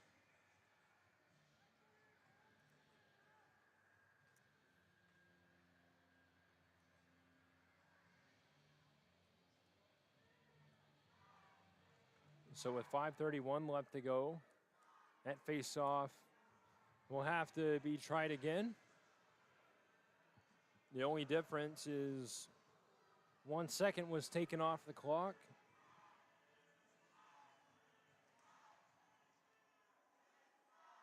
May was able to win that face-off back over to Beers. His cross-ice pass knocked down out of the air as Kent works that one back. As it's now over to Love. Love able to rim that one around the boards. Down low was Boyko playing it across. He was able to find that over to Krupinski. Turnover up front. Backdoor. Gorman shoots one. Boyko made the save. Puck still loose. And the whistle blows. And here we go. It's Michael Krupinski getting in the mix there. Didn't like how close Kyler Head was. Rather, that's Mike Moran. Moran got a little too close to the net front trying to fight for the rebound. And that'll quickly get broken up.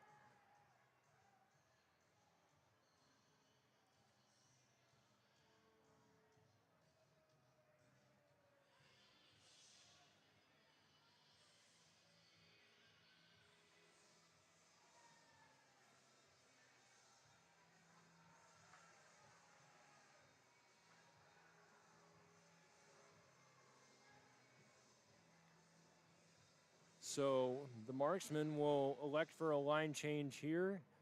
And now it'll be Kyler Head on the ice.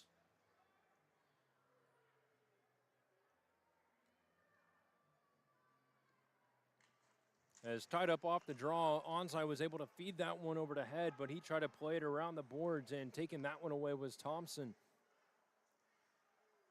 Holmes picked it up here in the neutral zone, threw it down deep as the Marksman able to intercept it here. Aonzo spinning around with the puck, trying to backhand that one around the boards. And now here comes Cohen with it for the Mayhem.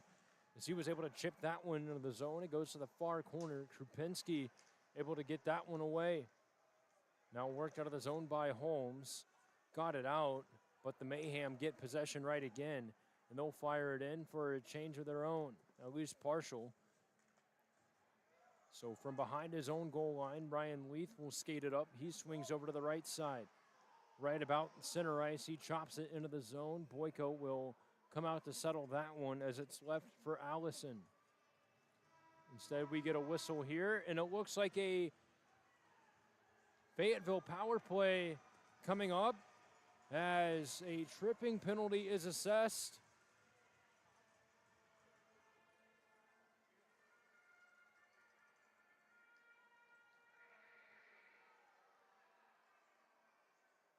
To number 19, Connor Witherspoon.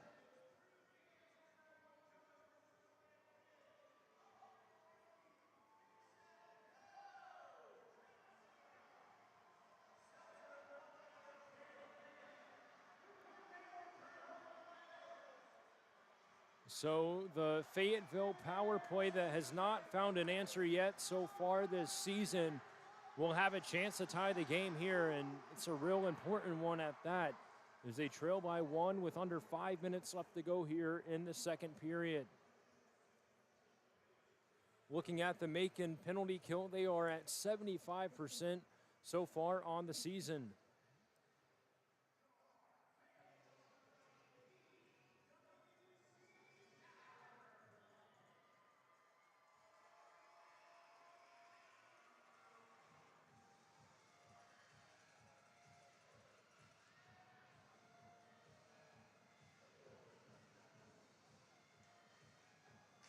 So this face-off controlled here by the Marksmen.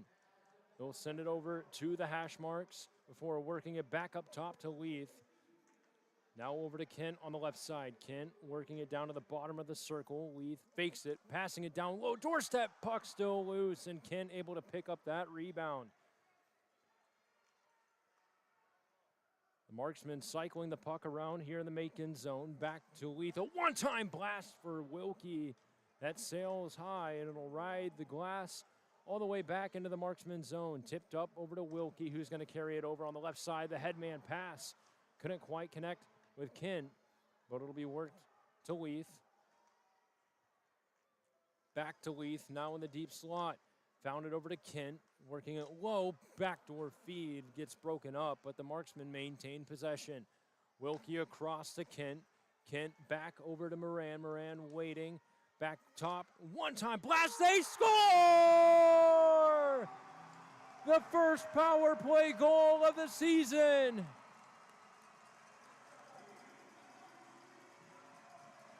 And it might belong to number 6, Ryan Leith.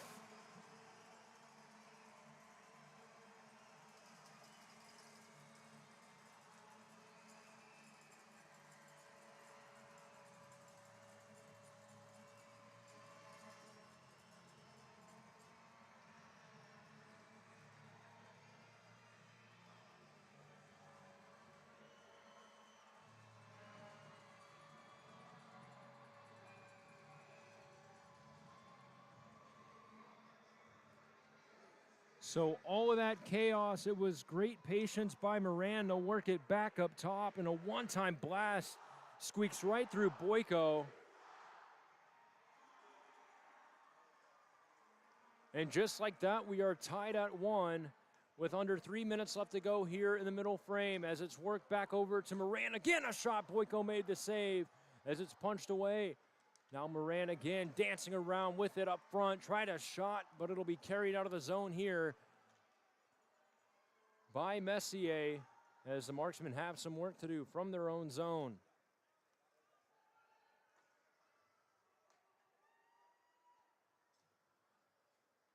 The Mayhem from behind their own net carried up on the right side. It was a headman pass for Keljan, as there's a battle along the boards right by the Macon bench. Work back up top to Leith. As that was dumped into the zone, Goldowski knocked off the puck here along the boards. The Mayhem getting pressured from their own zone as they try to pass it up over to Carl, but that's intercepted here at the neutral zone. Fired back in, Boyko out to play it, leaving it for Della Savita. Pass up to Carl on the left side, out of his reach, as it'll be Holmes working it across to Wilkins. Boyko out to play it again. That time it's left for Della Savita.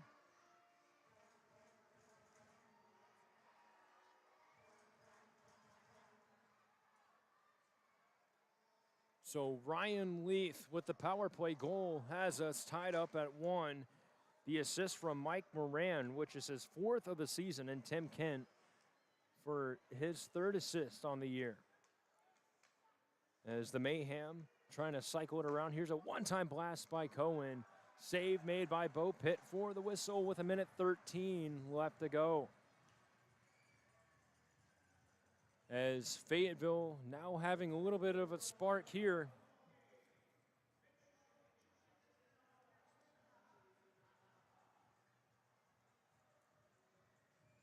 As they now lead shots 13-8 in this period alone, 22-16 for the game total.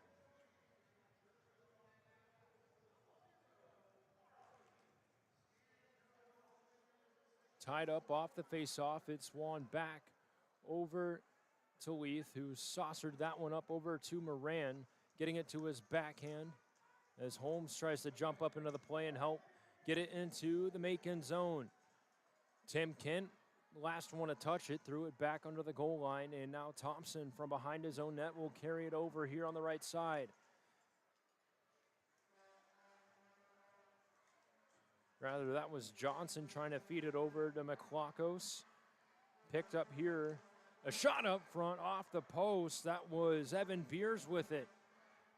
Now back down low. A great job by Leith to play the body. Allows the puck to evade the zone.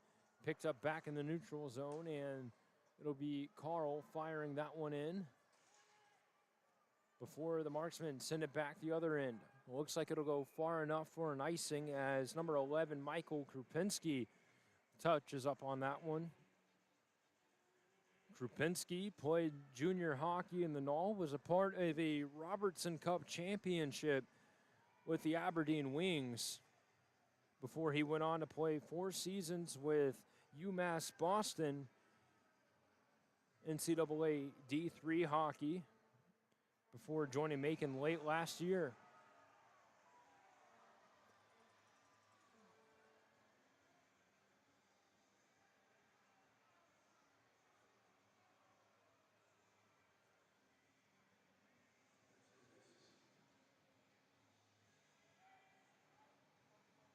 So 16.4 seconds left to go. The face-off to the left of Bo Pitt was won back over to Beers, but a nice break up there in the slot by Meyer as that puck was able to escape the zone. Now thrown over to the left side. Moran through one. Not quite on net as it was played around, and that will wrap things up here for the middle frame. As we are tied at 1 after 40 minutes of play.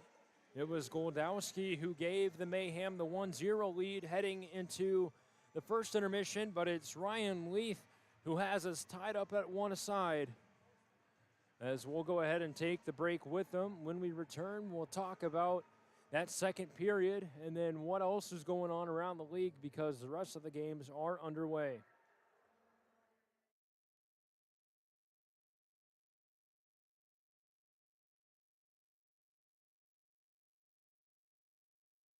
Hey, welcome to the Creative Studio by Jay Renee. Come on in, let's check out our 360 photo booth. You know we also do podcasting too. Shh, you're on air.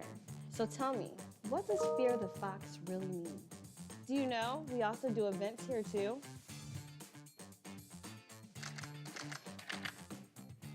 Did you know you can also have a photo shoot done here too? Bye, thanks for stopping by the Creative Studio. Fear the Fox! Oh no! Call Mike's Plumbing.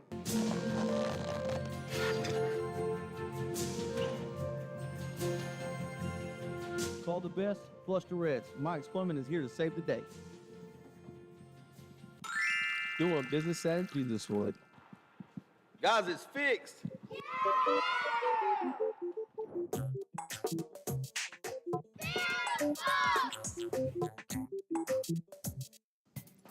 The goal of the Fayetteville Area Metropolitan Planning Organization is to develop plans that will provide the safest and most efficient transportation while protecting and enhancing the environment. On your way to your next Marksman game, remember, you can walk, carpool, or use the FAST app to track transit system buses. Markey travels green, and you should too, with FAMPO. Dear Samantha, Dear James, I want to say thank you. The hearing loss that I suffered from my time in service was a daily struggle. The VA wasn't providing the help that I needed. I went to nonprofit VSOs for help navigating the VA disability claims process and got nowhere. That is 2 years without VA health insurance or any other benefits I earned from my term in the service. But after my first conversation with Veterans Guardian, I found hope again. The veterans on your team knew exactly how to help, and I would always be thankful.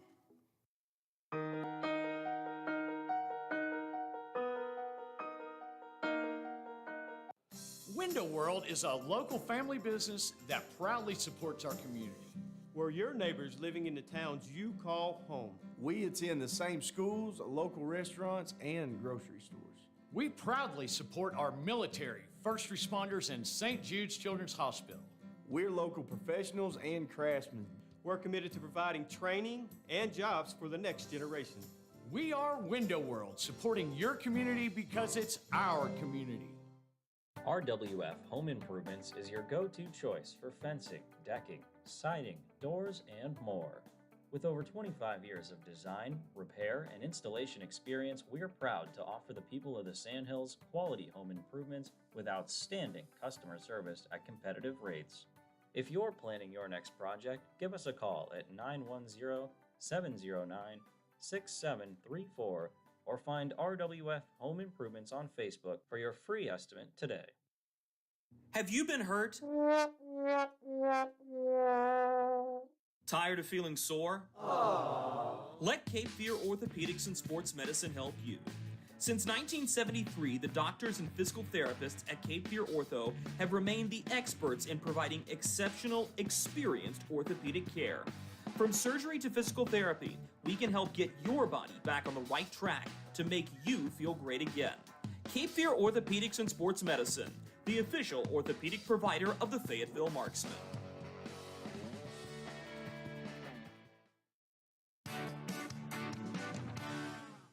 When you build with Smith Douglas Homes, you'll personalize your home with hundreds of choices in the latest colors, finishes, styles, and options, all on display in our welcome centers.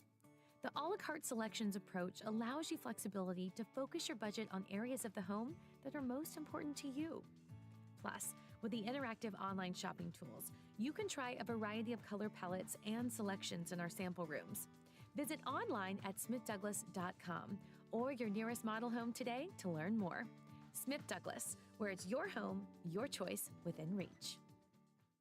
Get primed with Prime IV Hydration and Wellness, the official IV drip provider of the Fayetteville Marksmen. Located in Freedom Town Center near California Cafe, Prime IV offers vitamin infusions for energy boost, weight loss, immune support, hangover, and performance recovery. Enjoy private suites with zero-gravity massage chairs at Prime IV, Fayetteville's premier IV spa. Look better, feel better, perform better.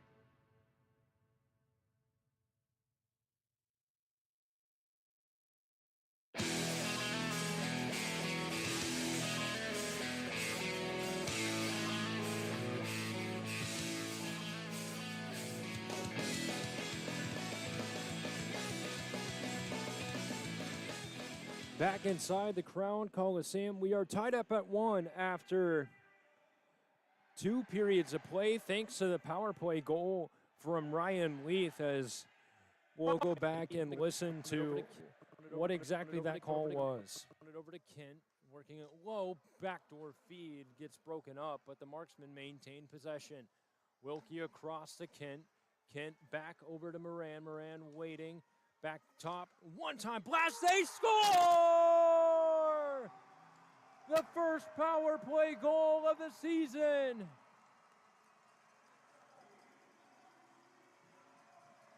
And it might belong to number 6, Ryan Leith.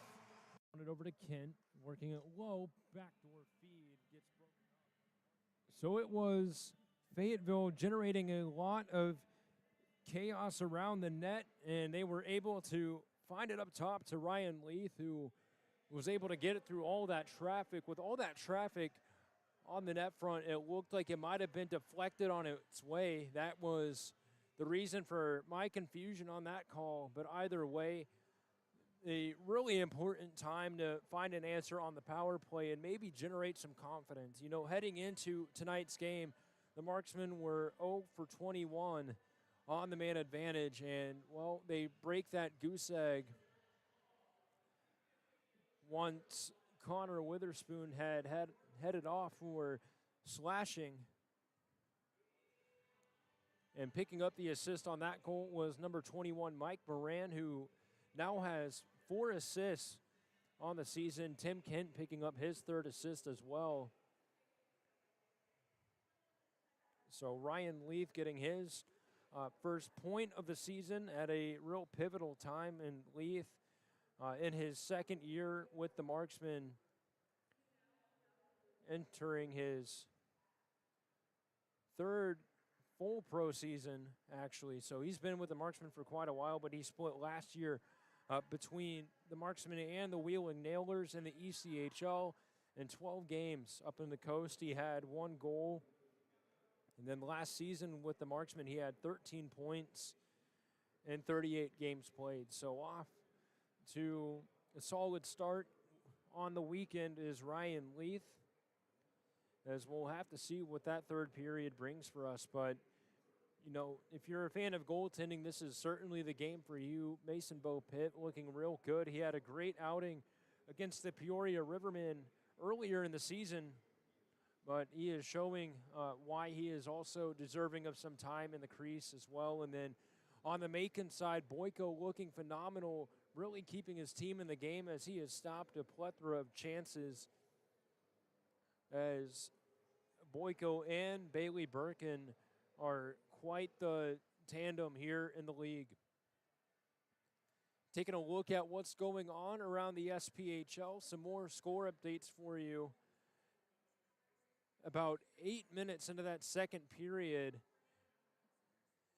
Caffarelli ties things up for the Knoxville Ice Bears as they are now tied at 1, just 12 minutes and counting left in that middle frame. Over in Birmingham, it is a 1-1 tie heading into that second period between the Roanoke Rail Yard Dogs and Birmingham Bulls. Over at the Ford Center in Evansville, Indiana, it is the Thunderbolts with a 2-0 lead over the Huntsville Havoc. And then over in Peoria, it is the Quad City Storm with a 1-0 lead over the Rivermen. So a couple of surprising ones over there, but we'll have to check back in once we get to our post-game show.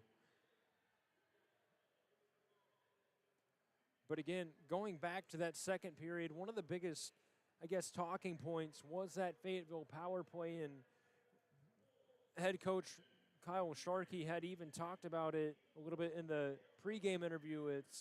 They have that 90% figured out. It's just that 10% that's left of getting it into the back of the net and generating all of these chances, but not being able to find something in the back of the net. And they certainly did that on that power play by cycling the puck real well, generating all that traffic. And, well, it was Ryan Leith who was able to have the answer there. And we'll have to see, does that build up a little bit of confidence, momentum? You know, being a basketball guy, having gone to Kansas, a lot of players have to see one go in to generate that confidence and momentum, as we can check in on some other scores going on, not necessarily the SPHL, but on the college hoops front. The Kansas Jayhawks, who did have a lead at halftime against the North Carolina Tar Heels, are now trailing as the Tar Heels lead 81-68 with 3 minutes and 50 seconds left in the second half there. So a big win, and I guess a little bit of revenge for the 2022 National Championship, as the Heels come out with that top 25 matchup.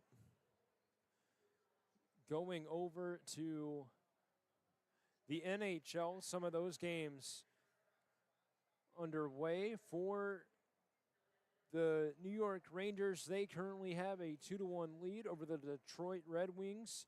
The Minnesota Wild have a 4-2 lead over the New York Islanders. And then later tonight, the Chicago Blackhawks will take on the Calgary Flames. And then one of those late dreaded West Coast games will take place at 10 p.m. Eastern as the Winnipeg Jets will battle with the San Jose Sharks. We'll step aside for another commercial break before we take you along the rest of the way. Again, from the Crown Coliseum, it's a 1-1 tie with about 8 minutes left here in the second intermission.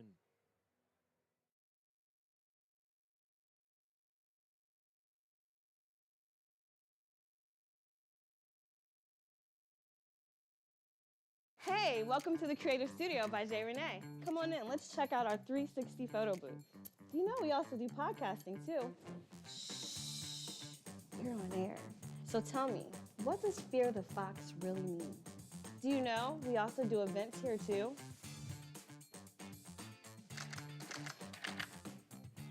Did you know you can also have a photo shoot done here too? Bye, thanks for stopping by the Creative Studio. Fear the Fox! Oh no! Call Mike's Plumbing.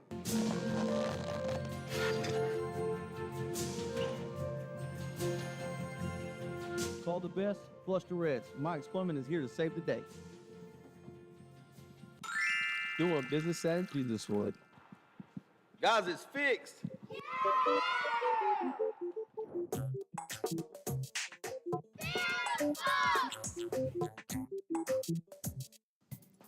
The goal of the Fayetteville area is to develop plans that will provide the safest and most efficient transportation while protecting and enhancing the environment. On your way to your next Marksman game, remember, you can walk, carpool, or use the FAST app to track transit system buses. Markey travels green, and you should too, with FAMPO. Dear Samantha, Dear James, I want to say thank you. The hearing loss that I suffered from my time in service was a daily struggle. The VA wasn't providing the help that I needed. I went to nonprofit VSOs for help navigating the VA disability claims process and got nowhere. That is 2 years without VA health insurance or any other benefits I earned from my term in the service. But after my first conversation with Veterans Guardian, I found hope again. The veterans on your team knew exactly how to help, and I would always be thankful. Window World is a local family business that proudly supports our community. Where your neighbors living in the towns you call home. We attend the same schools, local restaurants, and grocery stores. We proudly support our military, first responders, and St. Jude's Children's Hospital. We're local professionals and craftsmen. We're committed to providing training and jobs for the next generation. We are Window World, supporting your community because it's our community. RWF Home Improvements is your go-to choice for fencing, decking, siding, doors, and more. With over 25 years of design, repair, and installation experience, we're proud to offer the people of the Sandhills quality home improvements with outstanding customer service at competitive rates. If you're planning your next project, give us a call at 910-709-6734 or find RWF Home Improvements on Facebook for your free estimate today. Have you been hurt? Tired of feeling sore? Let Cape Fear Orthopedics and Sports Medicine help you. Since 1973, the doctors and physical therapists at Cape Fear Ortho have remained the experts in providing exceptional, experienced orthopedic care. From surgery to physical therapy, we can help get your body back on the right track to make you feel great again. Cape Fear Orthopedics and Sports Medicine, the official orthopedic provider of the Fayetteville Marksmen.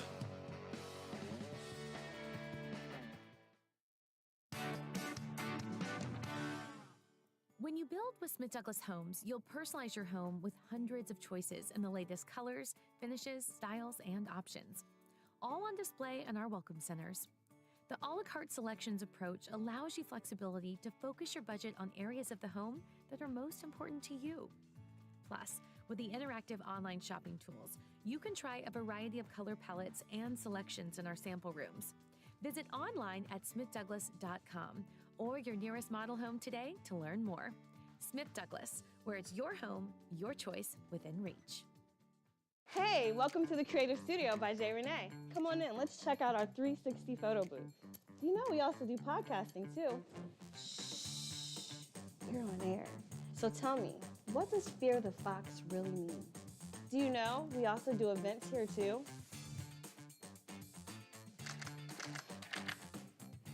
Did you know you can also have a photo shoot done here too? Bye, thanks for stopping by the Creative Studio. Fear the Fox! Oh no! Call Mike's Plumbing.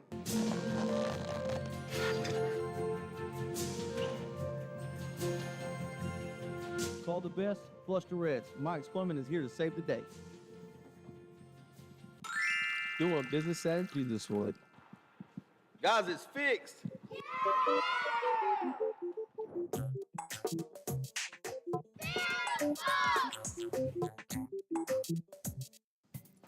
The goal of the Fayetteville Area Metropolitan Planning Organization is to develop plans that will provide the safest and most efficient transportation while protecting and enhancing the environment.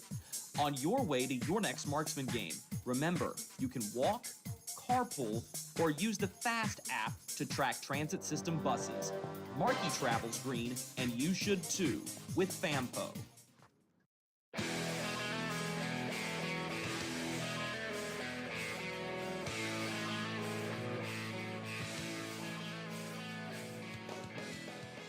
Welcome back inside the Crown Coliseum here on Hockey Fights Cancer Night, as we had just wrapped up the Luminera ceremony. And it's one of those things that really makes you stop and think of how many people get impacted and affected by cancer. And just makes you really appreciate how the Marksman organization has really come together to be more than just a game here tonight, as both teams make their way out onto the ice, coated with names of those who lost their fight, beat their fight, or are currently fighting. And these are all names that are just friends, family, members of the Marksman community.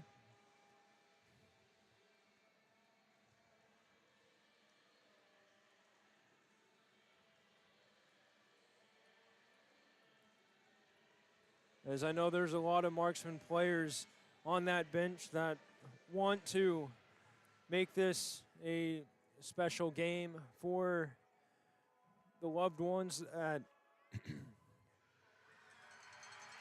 have been impacted by this. And what better way to do it than have a big third period right here? As we're tied at 1. It was Ryan Leaf breaking the goose egg next to that power play record for the Marksmen to even it up at 1.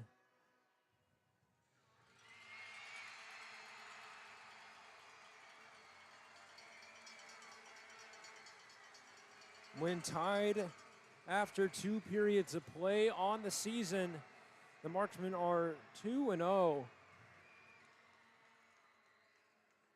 So hopefully that trend of easing their way into the game picks right back up here, as we have a little bit of jawing taking place at the opening draw. It was between the two wingers, as we'll see if anything amounts from that.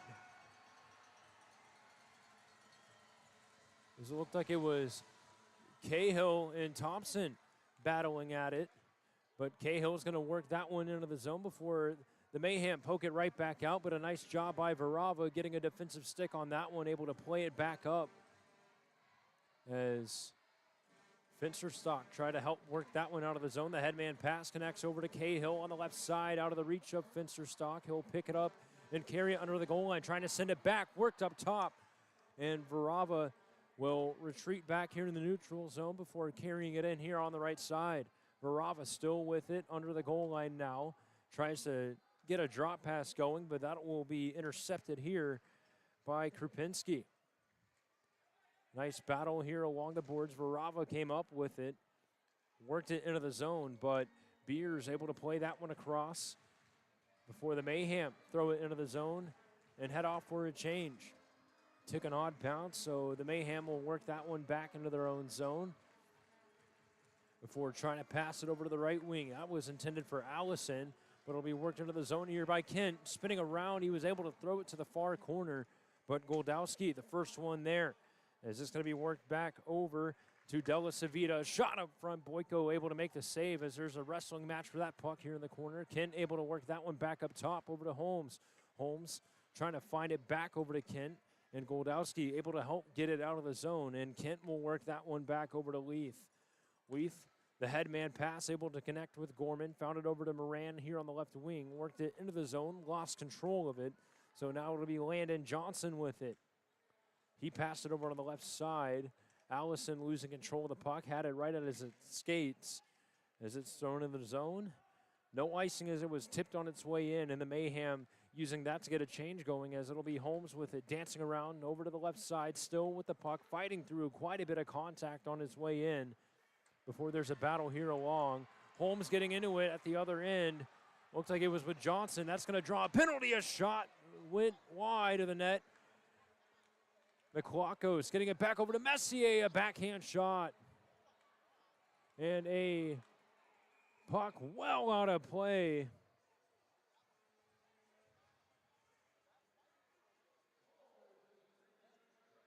So we'll see.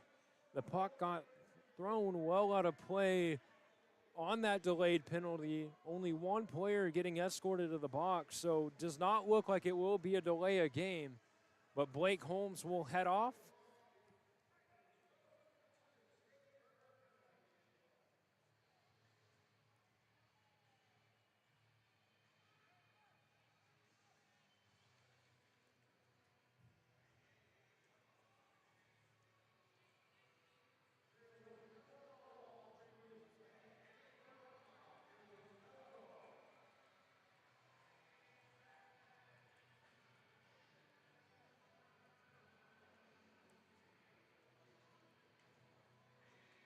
So that Mayhem power play will get another rep as they look to regain their lead with 17:42 left to go here in the final frame.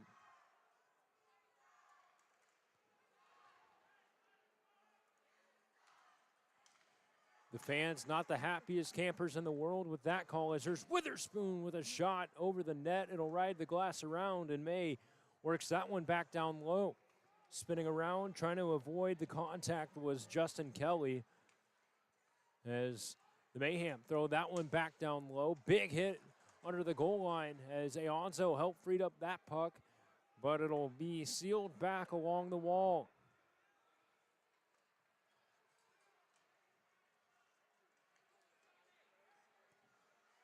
As the Marksmen worked it out of the zone, the Mayhem get it right back, as it'll be Kelly backhanding that one into the zone. As Alex Davis was able to help spearhead that penalty kill unit to clear it all the way back. Boyko will carry the puck back over and leave it back behind his net. Now Beers with it, swings over to the left side. As it'll be Thompson down low, tries to work that one back to Goldowski, but it'll be sent back to the point through the deep slot right to the glove of Bopit. And a whistle here with 16:31 left to go.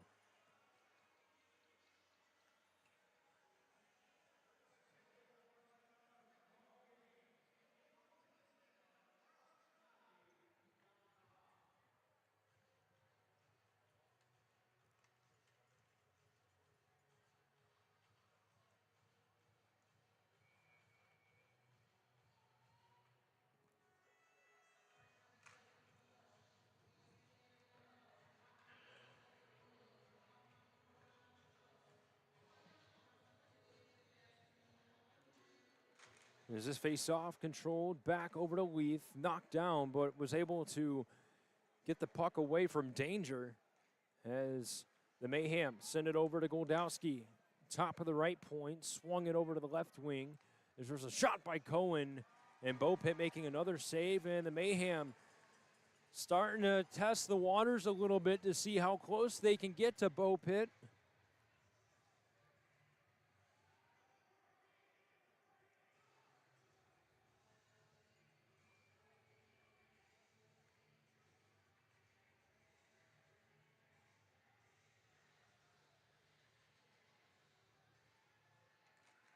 As this face-off was tossed up over to Aonzo, he's able to help lead it out of the zone. Aonzo carries it in, drops it over to Davis, up to Aonzo, tipped it on net, but Boyko able to kick that one away for Thompson. Thompson able to drop that one back. Aonzo dove across to poke it away as it was Beers ready to streak down on the right side. Keljan over to Beers, to Thompson in the slot. Bopit kicking that one away. Worked back up top over to Cohen. Worked it to Goldowski now. They'll work it back up top to the point to Cohen again. Bopit making the save as the Marksmen are back to full strength. So it'll be backhanded around over to Beers, top of the left point, blocked up front. That second chance opportunity also blocked, and a Marksman player down on the ice and in pain. As it looked like they might have caught that one up high. I'm not sure which player that was, but he is heading straight to the locker room as it's worked back up top to Della Savita. The Mayhem really starting to cycle it around, but an ill-advised pass comes all the way back where Boyko will leave it back behind his net. Nice pressure here by Kent. Forces it over to the right side as it was chipped into the zone. Worked back out by the Marksman. And now it'll be carried in here on the left side by Kent. He gets hauled down, and that will get called. And the Marksmen are heading to another PWC power play when we return. We're tied at 1 with 14:35 left to go. Timeout on the ice. We're taking one as well.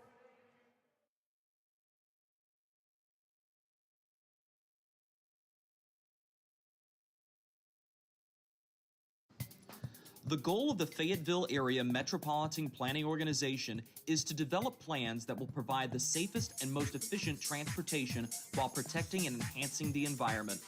On your way to your next Marksman game, remember, you can walk, carpool, or use the FAST app to track transit system buses. Markey travels green, and you should too, with FAMPO.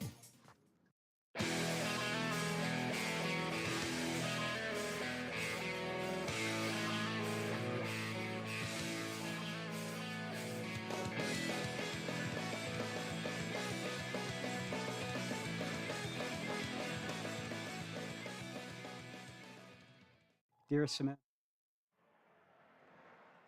Back inside the Crown Coliseum, it's now time for a Fayetteville power play as it'll be worked back up top here in the deep slot.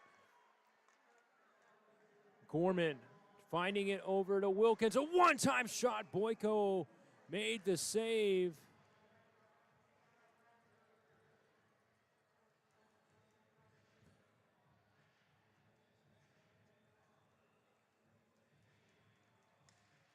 As that was Cooper Fensterstock with one heck of a one-time blast, but Boyko having an answer there.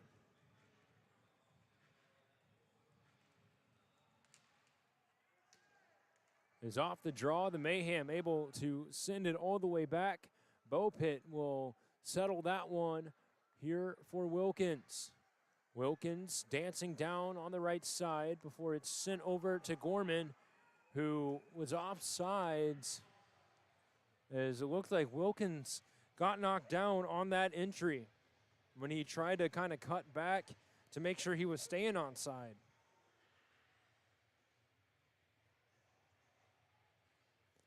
So either way, a whistle with 14:02 remaining here in the third and final frame.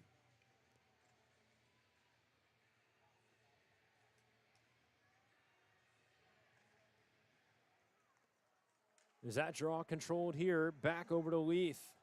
Leith working it back well into his own zone. He'll decide to go under his own net for a quick little lap before carrying it up on the left side, swinging it over to the right. He dropped it over to Kent. Kent got it over to Wilkie on the right side. Wilkie's shot crashing the net. Puck still loose. And the whistle blows. And not so much chaos will ensue.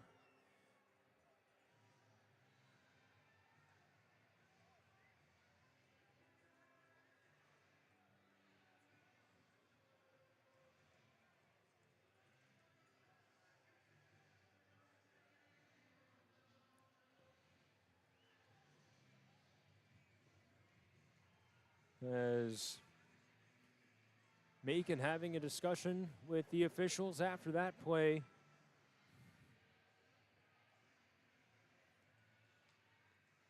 As Fayetteville really wanting to put one home here on the power play. This face-off, won back over to Kent, quickly working it over to Leith. Finds it to Kent. Back to Leith now. Crossed over to the right face-off dot. Now to Kent down low on the left side. Back up top to Leith. The Marksmen starting to cycle the puck around. It's exactly how they got their first goal of the game. Down low over to Kent. Kent at the goal line works it under.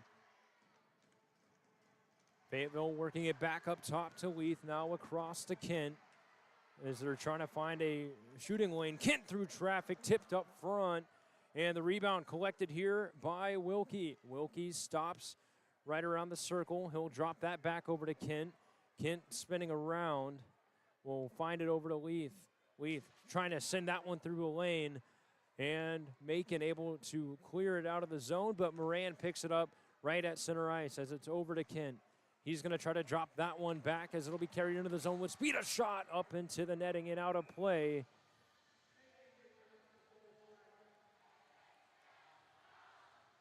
As Macon is back to full strength.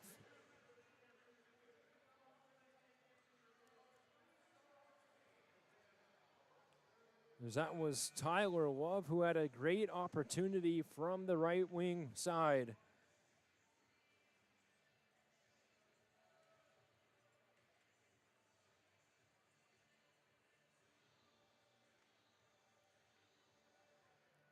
So this draw to the left of Boyko.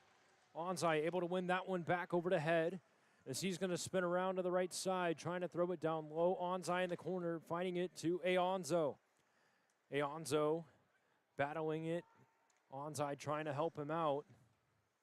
As it'll be spun around on the right side here by May as he's going to walk it up. Nice use of the body there by Head. Was able to get that puck up over to Aonzo, dancing around, took the hit, and the fans in the crowd want a penalty, and it's actually going to be called on the marksman here.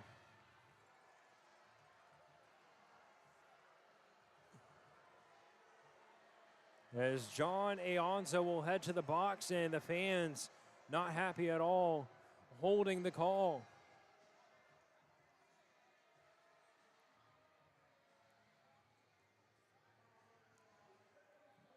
So another Freddy's penalty kill.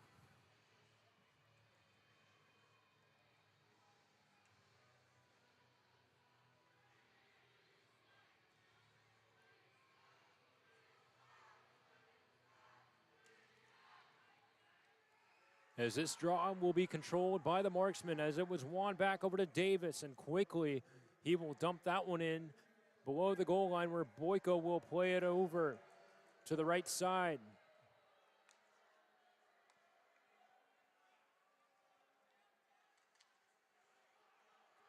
As here's a turnover at center ice. The marksman carry it into the zone. Getting hauled down was Kent.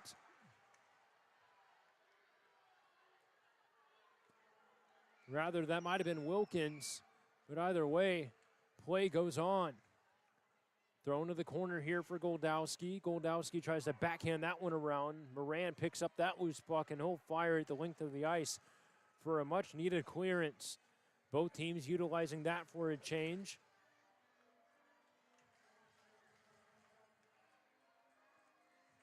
As it'll be dropped back over for Cohen, who tried to find it over to May, and now another near turnover. Wilkie was looking to go after that one.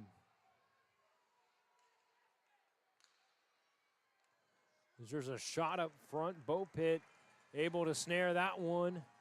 And a whistle with 10:48 left to go.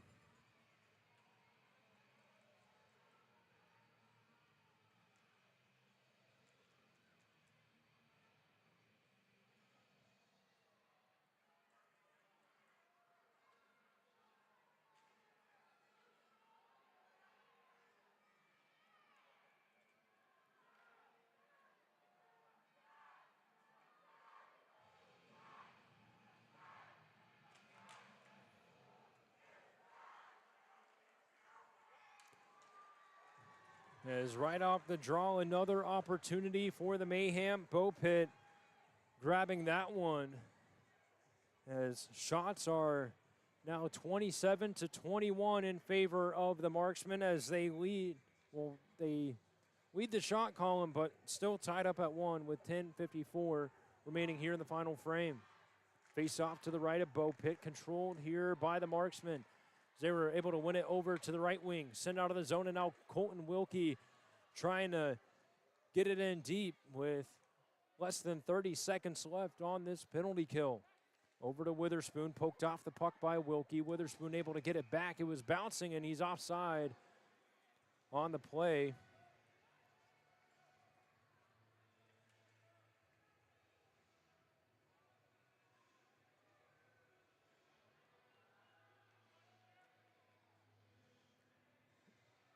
So a phenomenal job on this Fayetteville penalty kill unit as of late. As that face-off will take place at center ice. As there's just 21 seconds left on this make and man advantage. As it was won back over to Davis. He'll loft that one into the air to the far corner. Took a bounce off the boards, went right to Boyko, and he'll play that aside. To see if his teammates can get something going. Sent up to Thompson here on the left wing. His shot from an odd angle off the shoulder of Bo Pitt and cleared away, but not out.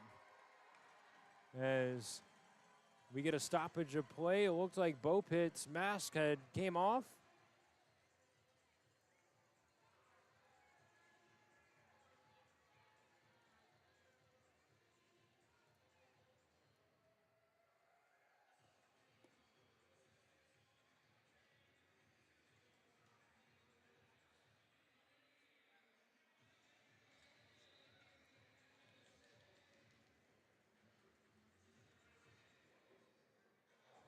Looks like all is good, so play will resume. 10:02 left to go. We're back to even strength as this draw. Juan easily over to Moran on the right wing. Try to sauce it over to Tim Kent. It was just out of his reach, so the Mayhem take control of the puck. Thompson from the left side. The headman pass up to Messier. Tipped into the zone. And first one of the puck there was Wilkins, who tried to play that one across. The headman pass up over to Moran. Got it into the zone as they try to feed it over to Kent down low. Before it'll be worked back out by Messier. Messier fought off the puck there by Gorman. It'll go back for Beaupitt as Wilkins' headman pass connects over to Kent here on the right wing. Kent stops on a dime right around the circle as he left that one along the boards over to Moran, who tried to find it for Varava in the slot. And the Mayhem able to dig away at it as Carl will chip it in to the corner. Racing after it was Goldowski, but it's played around for Holmes.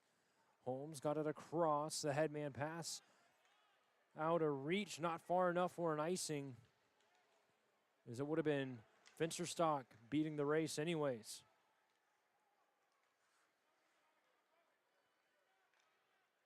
Rather, that was McCrory as it's poked back the other end.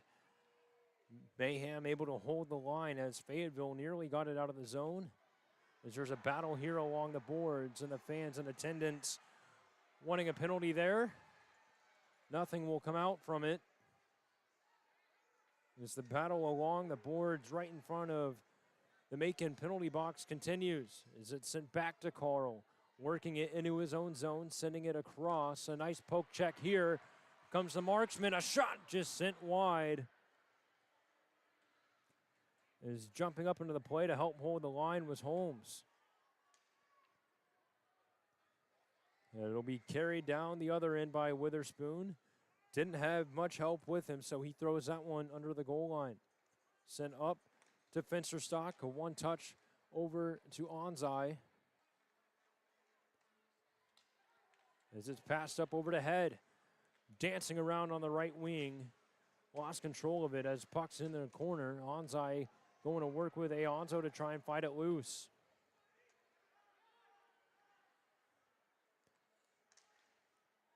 As that puck popped up into the air, nearly going into the netting, but it falls right down, and here's a battle in the corner. Onzai was able to poke it loose, but it goes right to the tape of Parker Allison. D-to-D pass here by the marksman as Aonzo carries it into the zone, saucered it towards the net, but Head got tied up on the play. Wrister from the blue line now, blocked up front, and now May will pick it up here for the Mayhem. As they try to send that one up, batted out of the air, and a hand pass called on the marksman with 6:50 left to go. Timeout on the ice. We will take one as well, as it is still deadlocked at 1 with less than half the period remaining.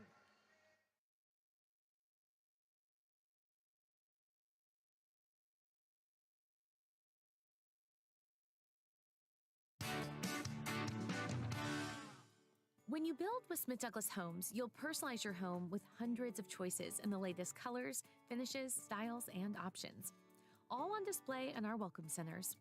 The a la carte selections approach allows you flexibility to focus your budget on areas of the home that are most important to you. Plus, with the interactive online shopping tools, you can try a variety of color palettes and selections in our sample rooms. Visit online at smithdouglas.com or your nearest model home today to learn more. Smith Douglas, where it's your home, your choice within reach.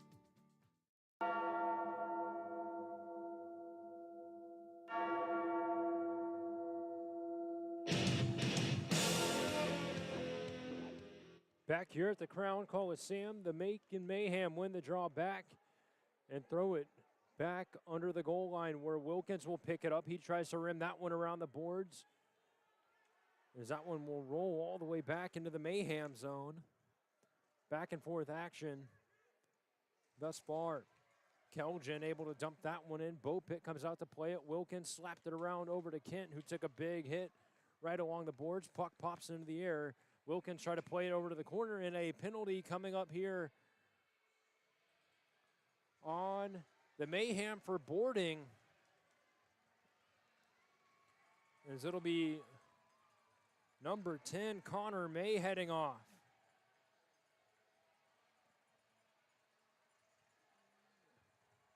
So a crucial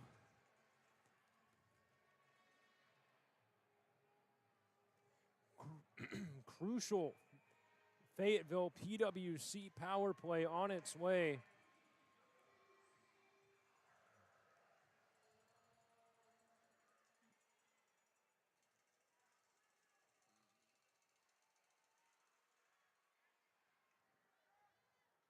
As Kent has it now, we'll work it up top to Leith in the deep slot. Back over to Kent. Kent settling that one for Moran. Over to Leith through traffic off the blocker. And Boyko able to cover that up with the glove and get a whistle with 5:55 remaining.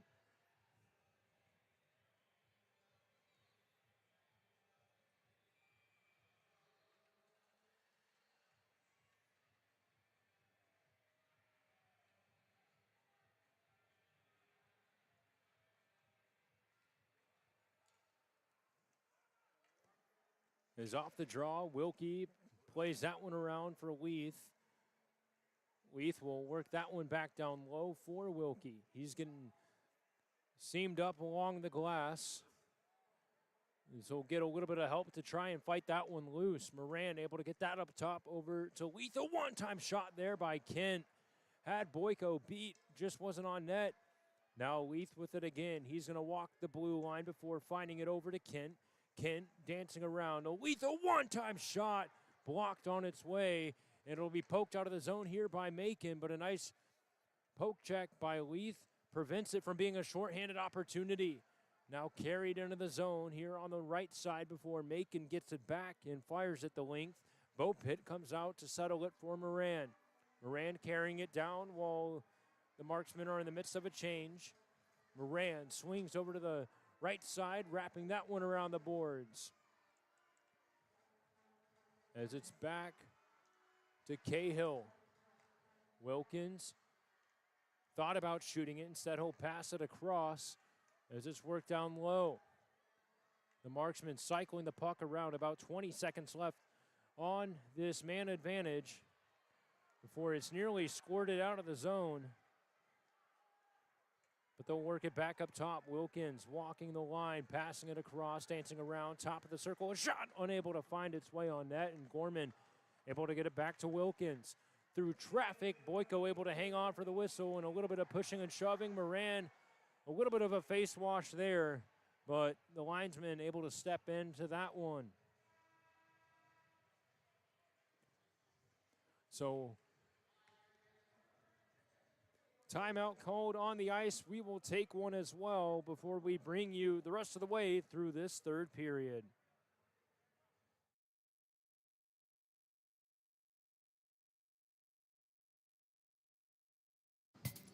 The goal of the Fayetteville Area Metropolitan Planning Organization is to develop plans that will provide the safest and most efficient transportation while protecting and enhancing the environment. On your way to your next Marksman game, remember, you can walk, carpool, or use the FAST app to track transit system buses. Markey travels green, and you should too, with FAMPO.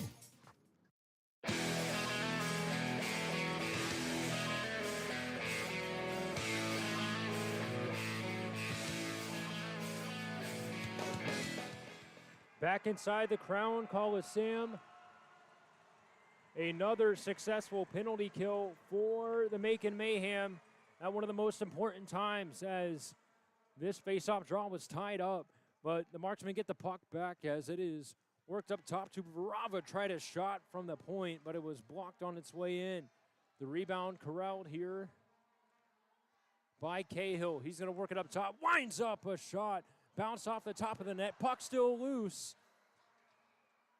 And the Marksman able to get it back up top to Varava, crossing it over to Wilkins. Back to Varava. Waits, shoots it, unable to find its way on net. Nice battle here in the corner by Wilkie. As that puck goes back below the goal line.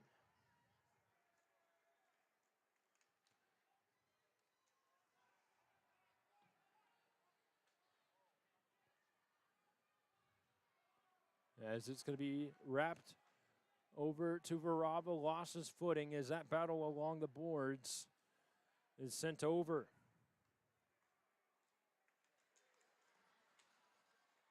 Battle here now along the boards in front of the benches.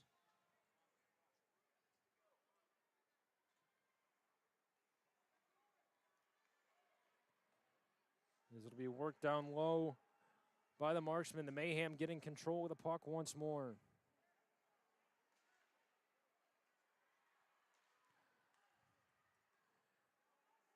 Connor May, the pass over to the right side to Krupinski. Krupinski trying to seam that one across over to Keljan, and Kyler Head's going to take it back the other way. On the rush, Head spinning a shot over the net. Leith able to work that one back down low, and a nice poke check. Frees that one up for onside.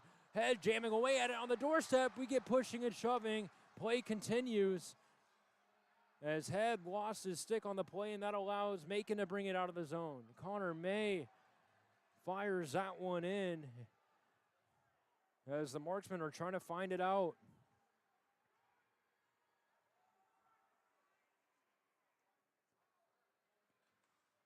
This will be sent back over to Gorman, trying to poke that one to the corner. Kent had a piece of it.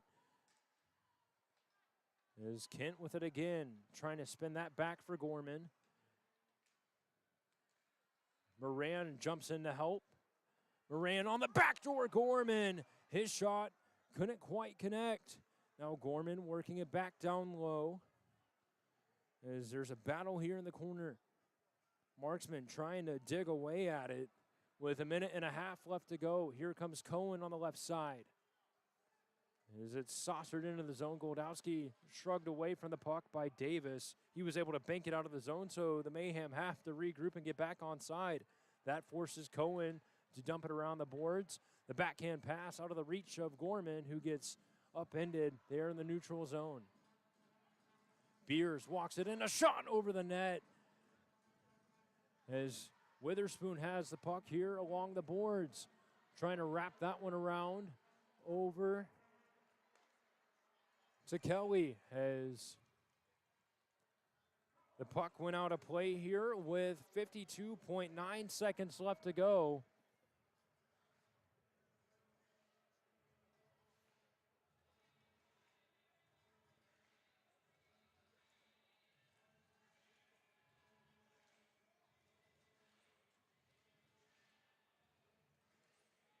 So this face-off, real important for both teams. To the left of Bopit.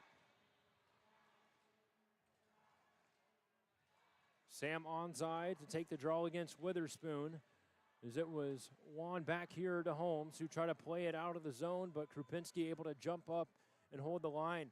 Worked down low to Kelly, but he was beaten to the puck there by Leith. There's a battle here in the corner with 35 seconds left to go. Leith trying to spin around and poke the puck loose. It does come loose, but Witherspoon able to get it right back as it's worked over to Carl. Carl tries to throw one on the net front, and the Marksman able to steer it away as that's fired to the far end. Beers to pick up the loose puck here as he'll walk below his own goal line.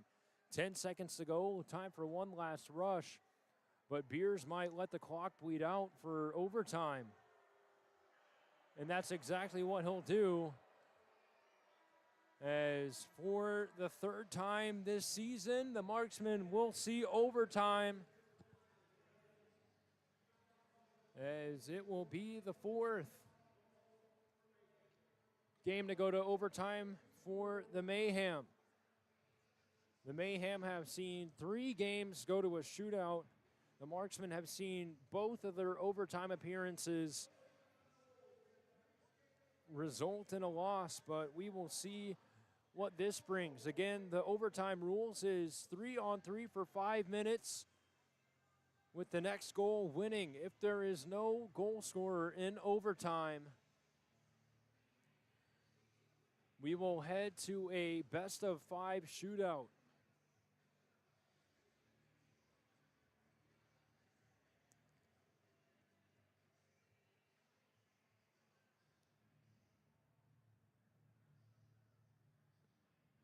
As head coach Kyle Sharkey and assistant coach Hayden Holton trying to talk and figure out who's going to start this one.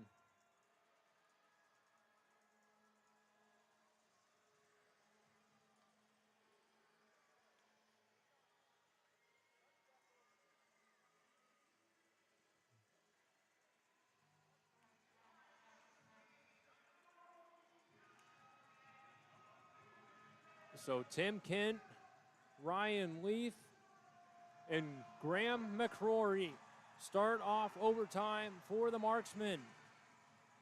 It'll be Thompson, Cohen, and I believe that's Allison starting things off.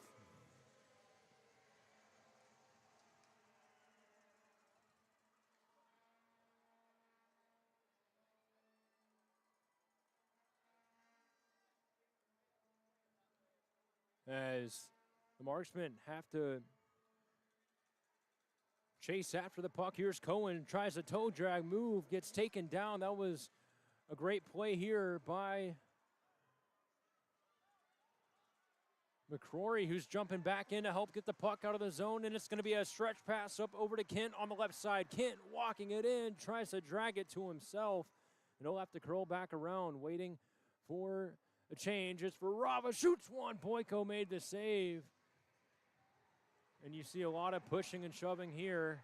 And Varava gives a little bit of a jab to free himself up from that battle.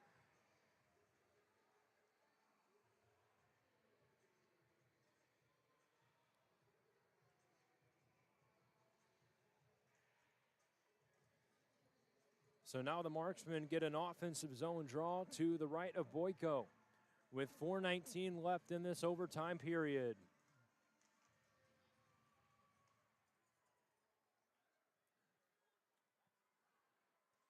As the draw was won back over to Krapinski, able to split the defenders all alone, shoots it just wide of the net. The loose puck poked over to the right corner as Carl's getting heckled down low. Carl working his way in, shoots one up front. Bo Pitt made the save and sends the puck all the way back into the Mayhem zone, and Goldowski back to retrieve it. He's going to curl back behind his own net before skating it up here towards the left side, swinging towards the right, a pass across, getting walked. Bo Pitt made the save. It might have been blocked up front, but the headman pass intended for Leith gets poked away. As it'll be Gorman working it over to Leith. Leith. Looked like the Marksmen might have passed it back into their own zone for a over and back rule. Kyle Sharkey wanting an explanation.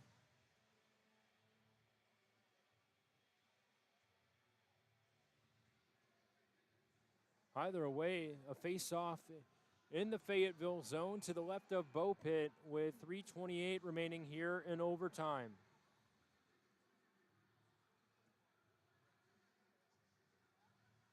You see Gorman trying to tell Leith what to do here on the draw. As this one is won back over to Cohen. Pass over. And they'll leave it for Kelly. Kelly trying to dance his way in. Gorman providing pressure as Kelly has to spin around. Ill-advised pass goes right to the Tapo Leith, and it's going to be Gorman here on the left side as he's going to carry it in. Gorman dropping it back here in the deep slot. He'll skate it over, trying to work it back. Gorman dropping it to Moran. Moran curls with the puck, still with it as it's worked down low as he tries to backhand that one to the top of the point. Carry down low here as it's Onzai with it, muscled off the puck. Onzai drops it up front. Backhand shot, poked off the puck, and now it's going to be a foot race for that loose puck. Turning on the Jets was Wilkins as he was able to get it back. He'll dance it into the zone on the right side. Wilkins walking it in, curls around the net. He'll head towards the top of the circle now. Wilkins still with it, spinning around. He'll stop before throwing that one around the net, and Boyko will come out to play it. That'll allow the tempo to slow down as it'll be left here for Krupinski. Picks it up here on the right side. He's going to generate a little bit of speed. He'll cut towards the center, dropped it over to Thompson. Thompson getting heckled off the puck here by Kent, as Kent's going to pick up that loose puck, and he'll have it here on the right side. The Fayetteville faithful getting on their feet as there's a shot over. Row the boards around, and Leith will hold it in here on the deep slot. He'll work it back to center ice before sliding that one over, as it'll be carried into the zone here as they try to work that one down low. Picked up by Beers from behind his own net as he's going to wait patiently. The Marksmen allow for one last spot on the line change before it's going to be carried up here by Cohen. Cohen dancing around on the left side. Cohen waiting, shooting. Bo Pitt made the save with 1:18 left to go. Real back and forth action so far in this overtime period.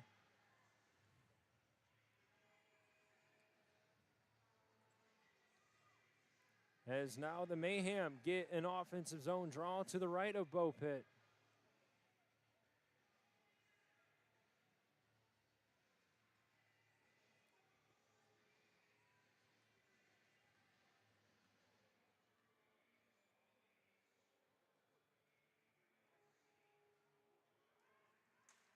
Nice tie-up off the draw. Cohen able to get it back to himself as he's going to be met there by Leith and Wilkie. As here come the Marksmen, a 2-on-1. Wilkie on the left side shoots it. Boyko made the save. Puck's too loose. This game is over. Fayetteville walks it off in overtime.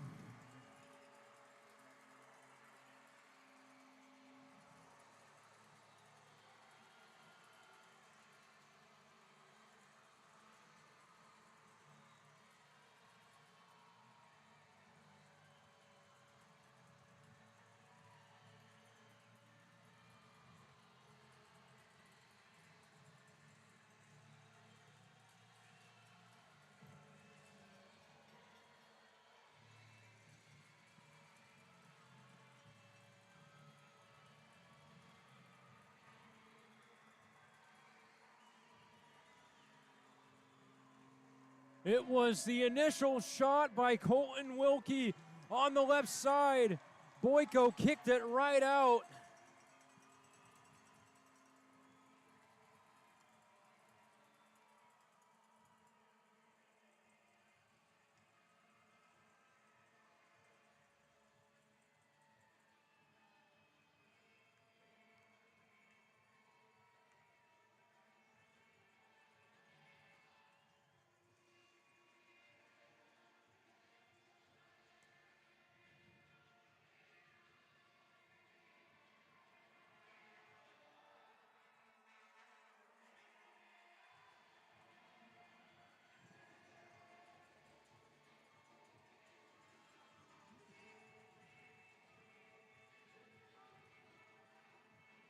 I'm trying to figure out who it was that crashed the net with Wilkie.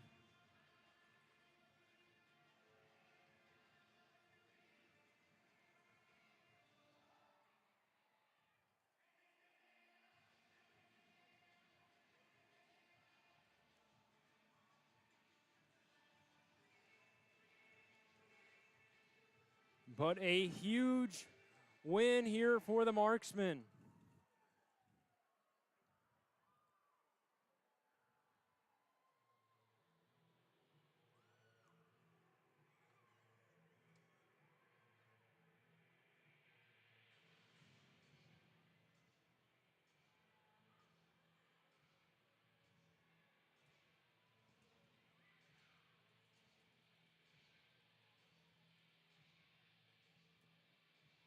And it looks like getting the overtime winner was Graham McCrory. So his first professional goal comes at the most important time of the game.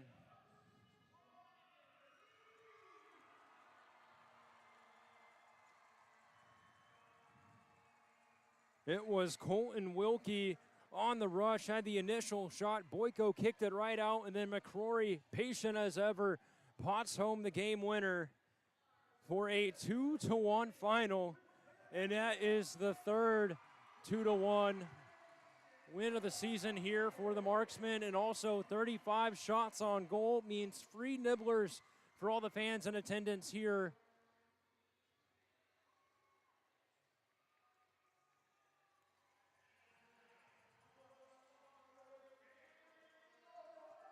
As the 3 stars of the game, Ryan Leith, the 3rd star who tied up the game. Mason Bopit, the 2nd star of the game, stopping 24 of 25. And then the 1st star of the game, Graham McCrory, with the game-winning goal.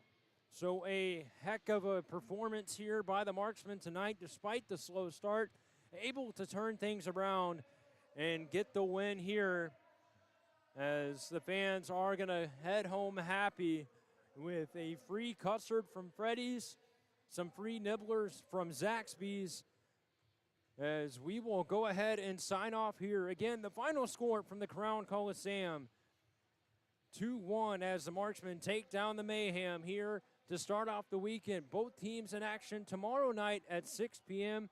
So we will talk to you guys then. I hope everyone has a safe rest of their Friday night, and we'll see you guys real soon. Take care, everyone.